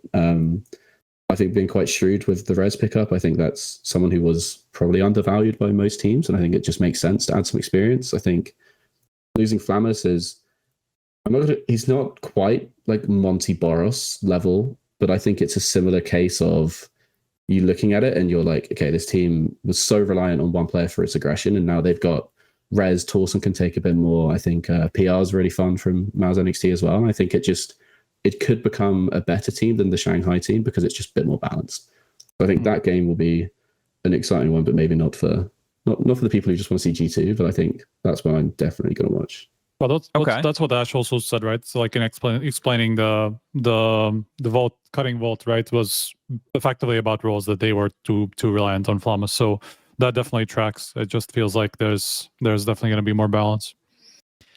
I wanted to go slightly broader before we get into the minutiae of some of these teams, because what I wanted to do, and obviously different teams are going to fall into different categories, but when you see this event to start the season, Nero, you touched on this before, like always the softer entry of the Blast events, the newer rosters, normally with their tournament, because it would just be like the exhibition matches, we would get a lot of the teams playing each other over and over again, but it would be more of a select group. Now it's much broader. When you look at this tournament, guys, and this is for anybody, anyone could jump in here, what do you set your expectations as for this event? What does this event mean? Because Striker, earlier, the comments you were making about it, I don't want to say they were harsh. I'm sure for a lot of people out there, they probably come across as fair. They weren't necessarily shining the most positive light on the event overall, right? Saying, starting online, right? So when you look at an event like this and you're going like for some of these teams, maybe let's say, actually, let's just go general expectations on what we kind of want to see or what we think of the event, and then we can go start pigeonholing some teams because the expectations will likely change. Does anybody want to jump on this one? I do think that it being online is just always going to produce some kind of random results, right? So not all the top teams are going to make it to the top 8 that goes to Copenhagen to play the finals, right? And like with it being a soft entry as well, it's kind of like blast groups on steroids. And actually, like in the last year, blast groups were actually quite reliable in terms of the best teams making it through, most of them. That's why we got so many good teams at the finals, right? Because it just kind of worked out with the groups. But with it being online anomalies. Yeah. But with it being online on top of that, I think that's just going to come back. We're just going to have some random results, right? And I don't particularly think that the top teams that lose one of these games is going to go into Katowice thinking we're shit to start the year. It's more like we just haven't really gotten too much playtime, to really know where we stand. So I feel like it's just kind of one of those things that will be okay regardless of how you go, and it's more going to be into Katowice, how you can pick yourself up. When you're talking about the losers, I'm trying to like move 2 weeks forward from now, not even when this tournament concludes and someone lifts a trophy. How is that team going to feel? Like, how much is this going to matter to them? And I think it really depends. I mean, ultimately, it can't be like some huge celebration. It is a studio event, but it really depends on who it is. Like, imagine a team like Falcons winning, for example. I think for someone like Zonic, that would be huge to kind of turn the tide of this whole tour. I'm not saying they're favorites. They're not in any way, not in the top 5 for sure. So, but if that would happen, and I don't think that's crazy, considering it is just a few games that they need to win. Like, was it 4 games? 4 or 5 games? What am I? 4. So, wait, 5. 5. Yeah, 5. And not some of the craziest. They have a high seed as well coming into it because they have the heroic core. I think that's for a team like that could be great. And then for a team like Navi, if they would win, it would be just like, hello, yeah, we have this trophy. Let's go on to the next one, right? So that's just like kind of a view that I have right now. It really depends who is going to do well and how it's going to go. Yeah, I think teams will be able to rationalize it both ways. Like, if you win, you could be like, oh, we've got all the momentum, blah, blah, blah. But if you lose, it's just so easy to write off one online best of 3. I think that's the key part, right? Like, once you go to the LAN, I'm sure it matters a bit more for everybody, and that's where, because you're already traveling there, you're already taking the time out of your schedule and all that stuff, to go somewhere to play something, right? So at that point, it's just the interest or the kind of excitement of the teams also increases, regardless of it being a studio. It's still gonna matter, and especially at that point, you're gonna have to win 3 games in a row to win something. You're probably gonna have to beat some top teams on the way. So it will definitely be some sort of a confidence booster for anybody who goes there. But yeah, as Prof was saying, it just depends if it's gonna be one of the top 4 teams who win it or not. Because if it's somebody lower, that could be a pretty big thing, even for them. Making it further in the ranking, quite a bit further probably, because the bounty that they have accumulated by that point is probably going to be pretty sizable. So they're going to get more invites, all that stuff, And it's always interesting. Sorry, just quickly. For 32 team events, I think there's an interesting added aspect, which is that the teams from 25 to 32, this matters a huge amount for their seasons in terms of getting, like, if they take a few scouts and move up the rankings a lot, then they're getting invites to the major or something, like, or invites to these top 16, top 24 tournaments. Like, for those teams in that range, I think it's going to be interesting to see how the different pressure on them compared to everyone else actually, if that results in more wins or less wins, because I can see it kind of going both ways. But I think it's a huge tournament for those teams. I can't remember who that exactly is, like, on the seeding front. But those kind of, and the new teams as well, of course. But the teams from 25 to 32, well, right? Yes, do we have them? Right. Well, do we have any wildcards now? No, it got replaced by VRS in the end. Yeah, I don't think anybody came in as wildcard in the end. It was supposed to be on 2. On their graphic today, they had 28 teams by VRS, and then they had 4 wildcard. No, I think they just fucked it because everybody's invited by Valve ranking. I mean, the teams that came in were Luxo, Metasport, 9 No, what was it? What was the last? Metasport was one of Metasport them. were last. Yeah, I was just looking. Luxo? Luxo was before that. 9 Pandas were before that. So I think those are the kind of 3 teams that came in at the end. And Ants, I think, are the next one in line. So I think those are the teams that came in kind of like as a replacement for the wild card and just ended up going with VRS. Okay. All right. No, I think that's the thing. So we've kind of highlighted a couple of key areas here, but it's essentially what I gathered from the things that you guys just said. So tell me if anything I say here sounds out of place. It's low impact for top teams because even if they get upset in an online best of 1, the only thing that they're really going to miss out on is official reps, right? But they're still going to have the same kind of like practice and lead time going into Katowice, and they're obviously still going to be invited to said tournament.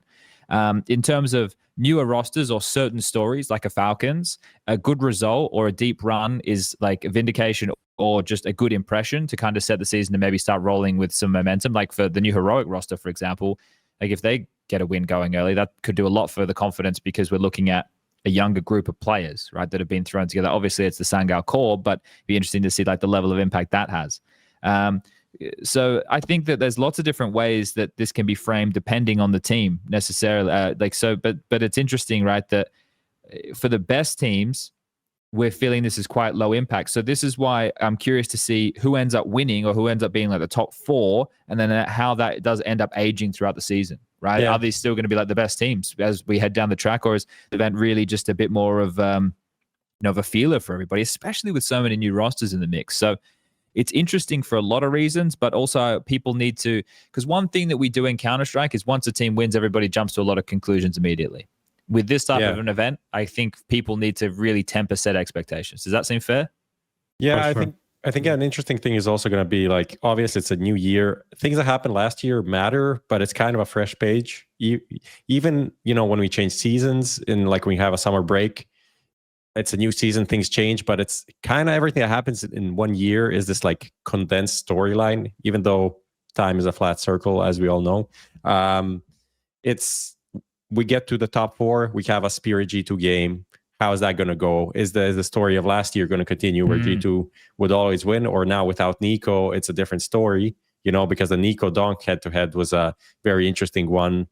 Donk kind of being like a newer version of Nico as kind of a insane rifler, right? So how is that going to go, like Navi versus Spirit, if we get some of these matchups that we had last year, or Navi versus FaZe, that there's a lot going on there? Are these dynamics going to change?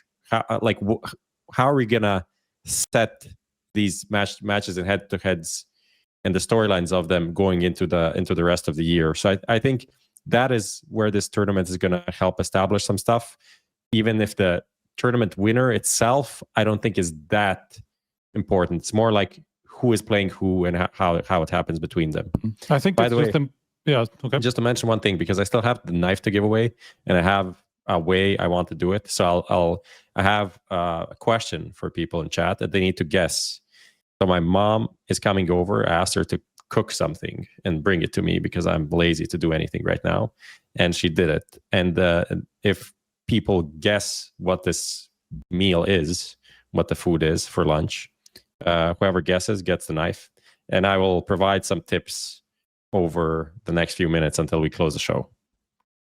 You can go, Striker. Okay. Now I kind of lost. Oh yeah, I know. It's also kind of like what you were talking about with the fresh page, right? It's also because of how the Valve ranking works. It is a lot more power than ours is, for example. And it actually doesn't take a lot of time for you to drop out. If you look at, for example, the current one on HLTV, the Navi is now 7th. And like Heroic after them, well, of course that's Falcons now, but they're not that far off.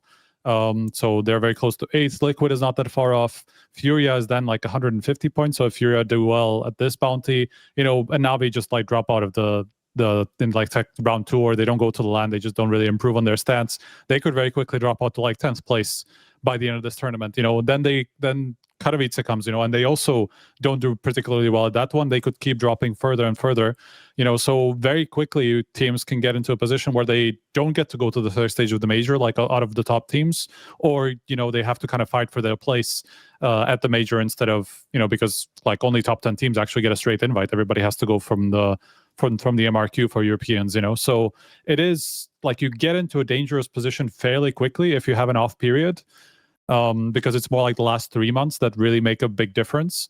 So it's not just, you know, such a soft entry as it was before, because you just get guaranteed invites anyway, regardless to everything else, you know. Yeah. Okay. I still think it's the majority is it has to be. It's much more of a positive for teams than it's a negative for the ones losing. And I just hope teams actually embrace the kind of entertainment aspect of the format, because like it has the potential to be really, really fun if the people just actually want it to be and don't play it boring. But let's see. Hasn't started in the most of that. People playing it safe quite out of the gates, but I think that's to be expected. So let's see how this ages. Now, what I want to do, because the reason we got you here, Nero, is because you are leader of the role cells. And as leader of the role cells, you have them to represent this evening. So I'm going to fire off some teams with roster changes, and I want to hear like what your expectation for how they might divvy things up can be. Now, you can use examples. You can do whatever you want here. I'm not trying to put you two on the spot. Other people can also chip in. Striker Prof, I'm looking at you two. Twitch chat. Hey, guys, I want you to stop typing. I don't want anyone in Twitch chat to type while he's doing this. If anyone types, no one can't win the knife. Yeah, no one said it yet. So okay. I'll give a tip after we finish this. Yeah, you can only type the food type, guys. Okay, so G2 with HeavyGod. Where this addition to the team, what do you expect G2 to look like? I think this is they've already confirmed it, so that helps. I think m0NESY will take most of Nico's CT roles and a lot of his T-side roles as well. So you can have m0NESY as the kind of star aggressor in the donk roles. And then HeavyGod can come in as an anchor, which is what he was doing on OG, but not on Cloud9. So HeavyGod's the interesting one, because they're basically trying to replace Nico in the aggregate. Like they're trying to get his openers from m0NESY, and then they're trying to get like his kind of late round potential from HeavyGod. And it's just whether that's possible. I think you're going to be eyes on Hunter as well in terms of roles, because he's going to be maybe get a few spots from Nico as well. Like Nuke is an interesting one. Like m0NESY has always been a ramp player. Does Hunter get outside? Does someone else get outside? But either way, like whatever the spot, Hunter's going to have a lot of responsibility in terms of CT side calling, because Snacks will still be anchoring.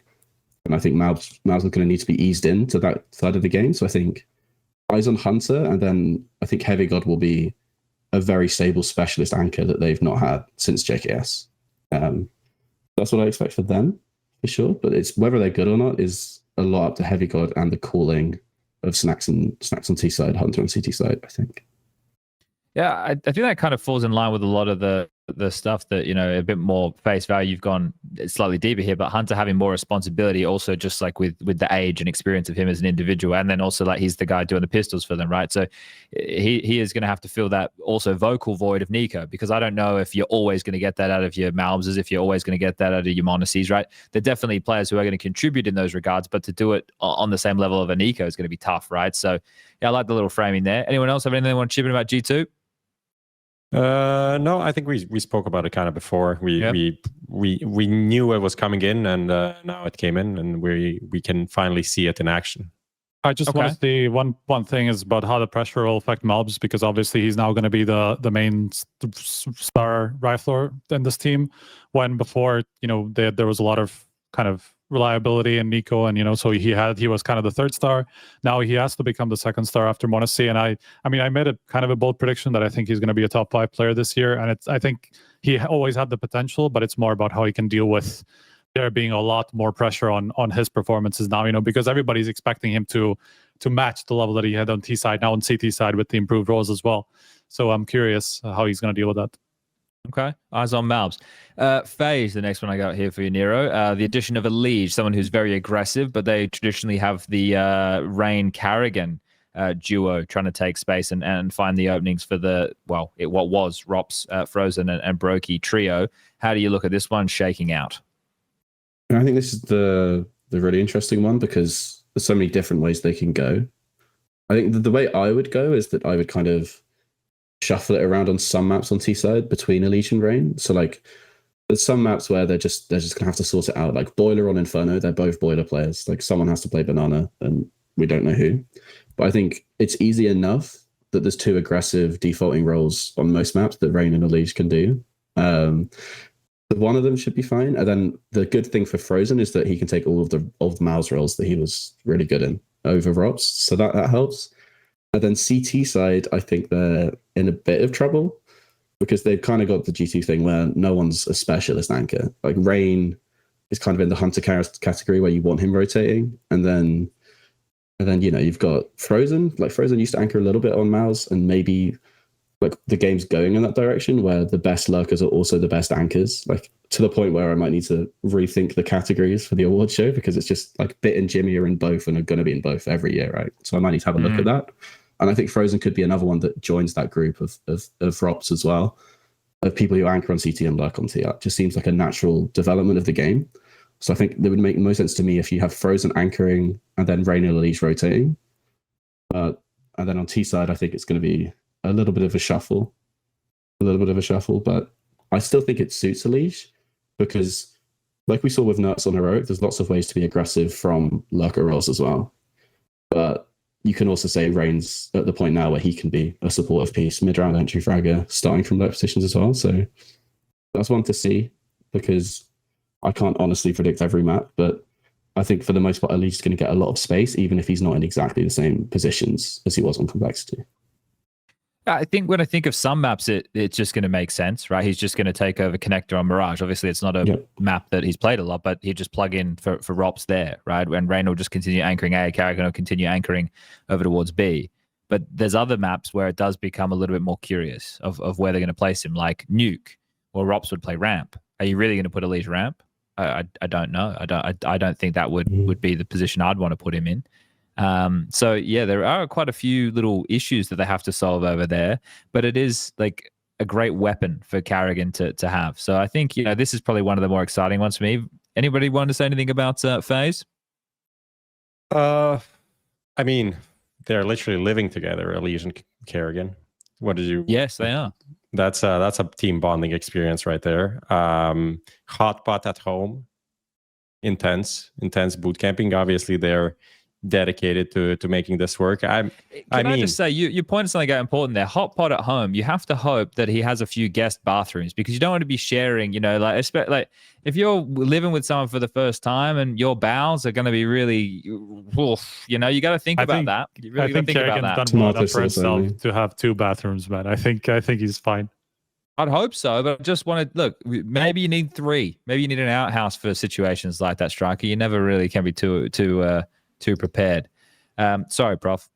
I mean, just again, karrigan always has these like good starts with new players, and this is a very good. I mean, usually he does pick up very good players as well. It's not like he always needs to go into tier 3 or academy teams like a NIP LNZ situation or something like this. But he is pretty good at making things work from the get-go, and I think that's going to be the case once again. Yeah. Can you take people out of this misery, Prof? Because there are still people guessing, even though the game is over. The game is over. I gave it to the guy that was literally a Google AI-ing whatever, all of the possible combinations.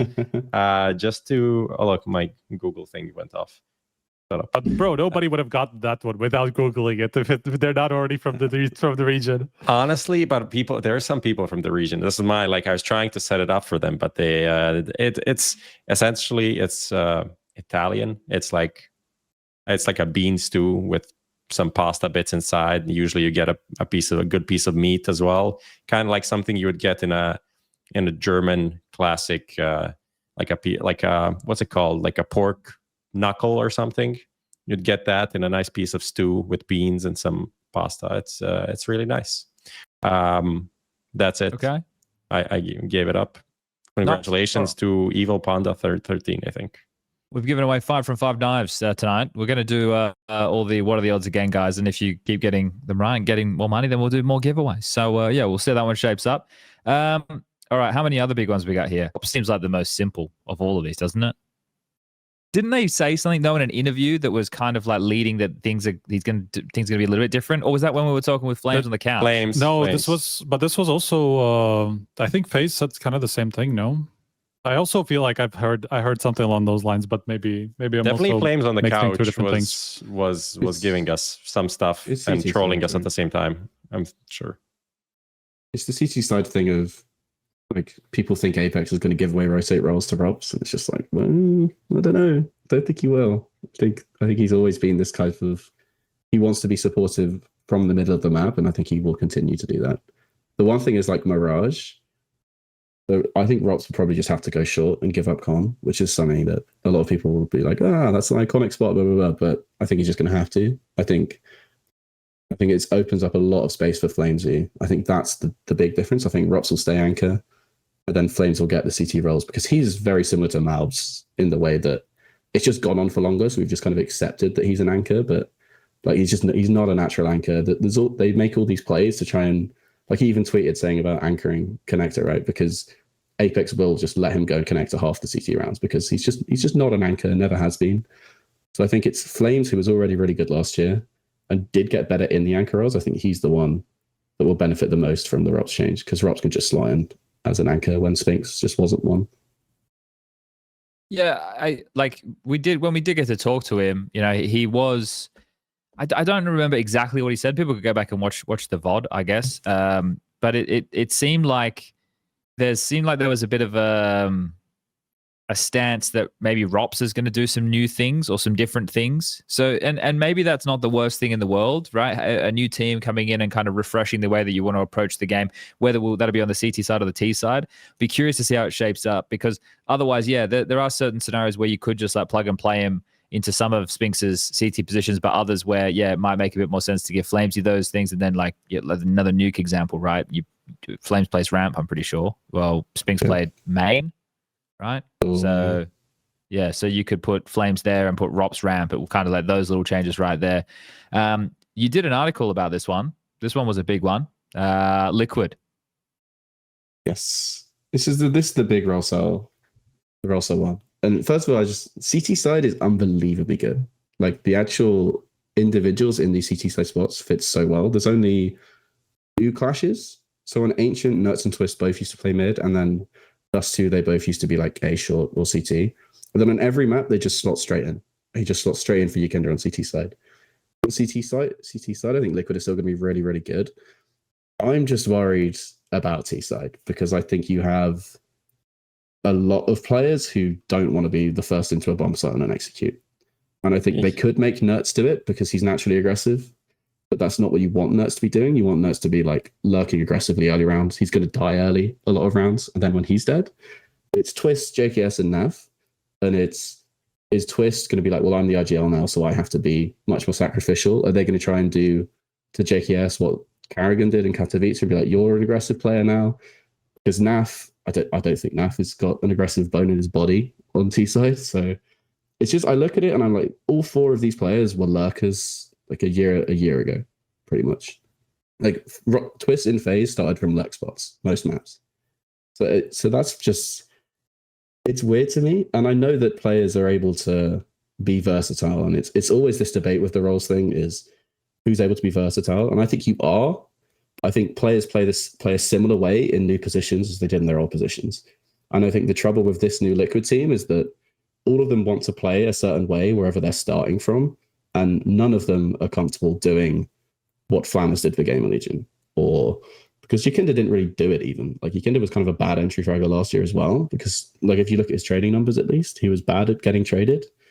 So I think it's still an improvement over the Yekindra lineup. I just wanted someone who really is very selfless for those bomb site executes. I don't want to see NertZ and Twistzz getting their head shot in the side of the head every round. And then, unless JKS really changes roles, I think that's really, really tricky on T side to make it work. I'm skeptical despite the firepower. I'm curious about Chad's retort to this. No, I think like because the key point here, like players can do a lot more things, right, than they're kind of pigeonholed with. And from my understanding, there was already some maps where you were starting to see it come into play where JKS and Twistzz were the ones who were taking like middle of the map control, but it was through set defaults, right? Like we do this, we throw this, you take this space, now we do this, you smoke doors, we jump up Xbox, we molly short, right? Through all the set patterns. But to Nero's point, I think that the key for me, the difference is especially when he's using someone like Flammers as an example, that is a player with the natural inclination, right? That is the nature of the beast. That is the way that they want to approach those scenarios. They want to go in, they want to take that fight. And by doing so, you can really get the boon of those benefits. Now, the key that I think I can agree with here is that players are definitely able to do more, but it might not necessarily be their natural inclination to do so. So in a scenario where the best option or the option of an aggressive player would be to hold W and take that fight and take that space, might not be the case with these gentlemen because they're all used to being, second or third in these type of scenarios, if not lurking elsewhere. So I think that they obviously Liquid are well aware. They know what they have to address. And in my opinion, it's going to be JKS and Twistzz are the ones taking on more responsibilities with some of these aggressive positions. But yeah, I can see from the position of, like when it is like a scrappy scenario, are they going to have somebody with the balls to make the choice that a naturally aggressive player would? And that right there, you would lean in the way of no. But that doesn't mean it can't happen, but you would just lean in that direction based off of, the history of it. I think that one of the things with Liquid, you could see the development of their game or trying to change things up throughout the last 6 months of them being together. Even if people watch the vlog that they put out after Shanghai, I think one of the final sentiments from like JKS and Twistzz when they were there, when they were talking about the team was like, oh, I've never been in a team where we've changed so many positions and stuff before. Right. Like, and I don't know if that was used as like, it didn't really feel like it was coming across as a negative thing, but maybe as like we're trying a lot of different factors to happen. And the results weren't great. They also weren't terrible. It was kind of just like middling. Right? Their biggest problem was not being able to get past top 5 teams. Yeah. They constantly lost to kind of the same teams. Right. So it was, who know how it would have gone if they had some different, maybe some luckier draws here and there to have a deeper run. Yes, that unlocks some more confidence in teams and in the players in the team and stuff like that. But yeah, it ended up how it ended up. Not too bad, but not too promising. Just it's okay. Let's see. I mean, essentially what they did an upgrade in terms of quality, pure quality upgrade for sure. And now it remains to be seen if that's enough to put them in a different category as a lineup, because they have a lot of good players for sure. I mean, the firepower is bonkers. CT side, like I know it says like we put him 21st in the top 20, but like if it's an eye test list, I think he's definitely a top 20 player. I think like right now, especially after the form he had at the end of the year, like it's just he is an unbelievably good player, and I think he improves literally and like most teams on the planet probably. So it's just a question of basically by signing him, they're saying that they don't think the calling's a problem. They don't think that like the natural like hesitation they all kind of have going around a corner, like that, just that split second. They don't think that's the problem. They think firepower is the problem. And I think they could be right with the way CS2 is played sometimes. I think it's definitely possible that it just like NertZ just kills 10 extra people than you can do. Like in those fair duels, he just kills more people. And then that makes you a better team, because like this is where I kind of get the role sale stuff. Kills do win games, and NertZ kills so many people. I think it's not quite zero sum, but I think you're going to see a decline in Twistzz, because I think it's just there's too much on his shoulders for the calling, looking at the radar, more entry work. I just think by signing NertZ and not signing an in-game leader as well, you're basically just kind of hurting Twistz's individual output a bit too much, considering how much of an asset he could be if he was in more star positions. Well, not positions, but like star roles going into a bomb site. He's like one of the best trade fraggers in the world, and he's not going to be able to trade as much as he would be in a different constellation. He had like really crazy trade stats on FaZe, right? Especially. Yeah, like I remember when we were looking into it. Yeah. And I think this year will be traded more than he is trading. All right. Well, that right there is a metric to keep our eyes on, right? To kind of see how that kind of unfolds. So traded more than he's trading. That's interesting. All right. That's a great way to kind of measure what we could expect coming out of the Liquid camp. Now, look, Prof wants to go at his lunch, so I don't want to take too much longer with this. Look, just looking down the list, everybody, of teams, is there anything that anybody wants to get a word in about before? Because we've spoken about a lot of these roster changes, but we're about to, like, the bounty's underway right now. Literally, 3D Max just lost from 12A up on Ancient, and this, how are we saying his name? Tania? He just fucking beast moded. And that was just from the scoreboard. So this is an amazing way to enter a team that you were not even supposed to be in. I mean, he's a stand-in, or What's the he's the on the exact? roster. He's on the actual He's- roster for Bounty, Nilo's but a sub. the Nilo and Madden were officially the subs, so I don't know. Who the fuck knows what's going on there at the moment? Yeah, I mean, definitely based on reports, it was supposed to be Nilo, right? Playing. Nilo pulled out somehow. He is a substitute, as you said, and we'll see what happens with that. But yeah, he was not expected to be on this roster. First map, 30 bomb. That's a nice introduction, and be like, yeah, I deserve to be here. He's someone who's been like him, and I think it's ZywOo from Gun 5. They were like ZywOo was the aggressive one, and Tenery was the passive one last year. I'm just going to say Tenery. I've got no idea. But it's like he is someone who's been, every time I do a new stats export or anything, he's always at the top of the list. Like he's one of those players who just always comes up as one of the up and coming lurkers. So I think if Nilo is a sub for whatever reason, we don't know. I think Tenery, like TN1R is a really, really good replacement. I think it's just Saw at it again. I think this is like Saw and Ash are just consistently so good at picking up new talent. And I think actually it might be a bit of a blessing in disguise. I think there's been a lot of hype around Nilo for a few years and he's never really made the step. We don't know why. And I kind of love it if now they just kept him, because I think he's super, super good. Yeah, okay. Yeah, well, he still has, oh no, maybe it's just outdated. It could be to do with his last name, Tatarinovich. I don't know. Anyway, we'll find out. I'm sure they're fucking casting it correctly right now. Anyway, lads, I wanted to let Prof go eat because he's had he's had a big time lately. So if there are any last bits and bobs we want to get out about the Blast Bounty before we say goodnight for the evening, or good afternoon for you guys. Love Harry and Hugo on the cast. I haven't heard a single word that they said, but I'm glad they are getting more opportunities. Okay.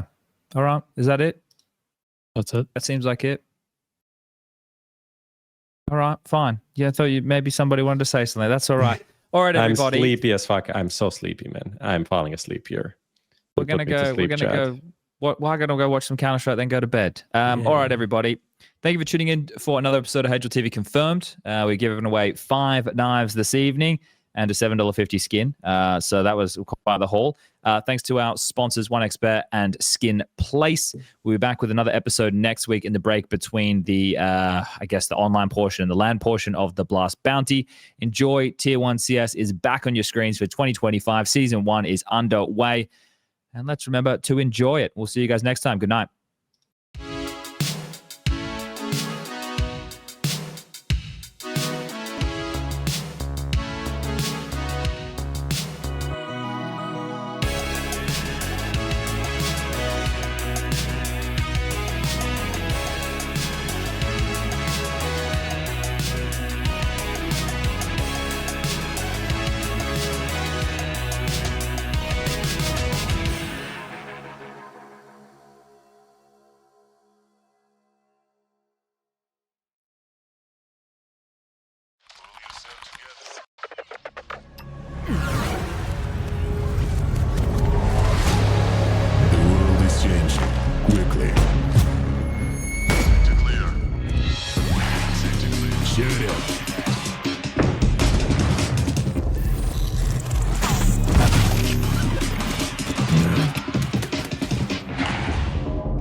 One thing remains the same: victories with 1xBet.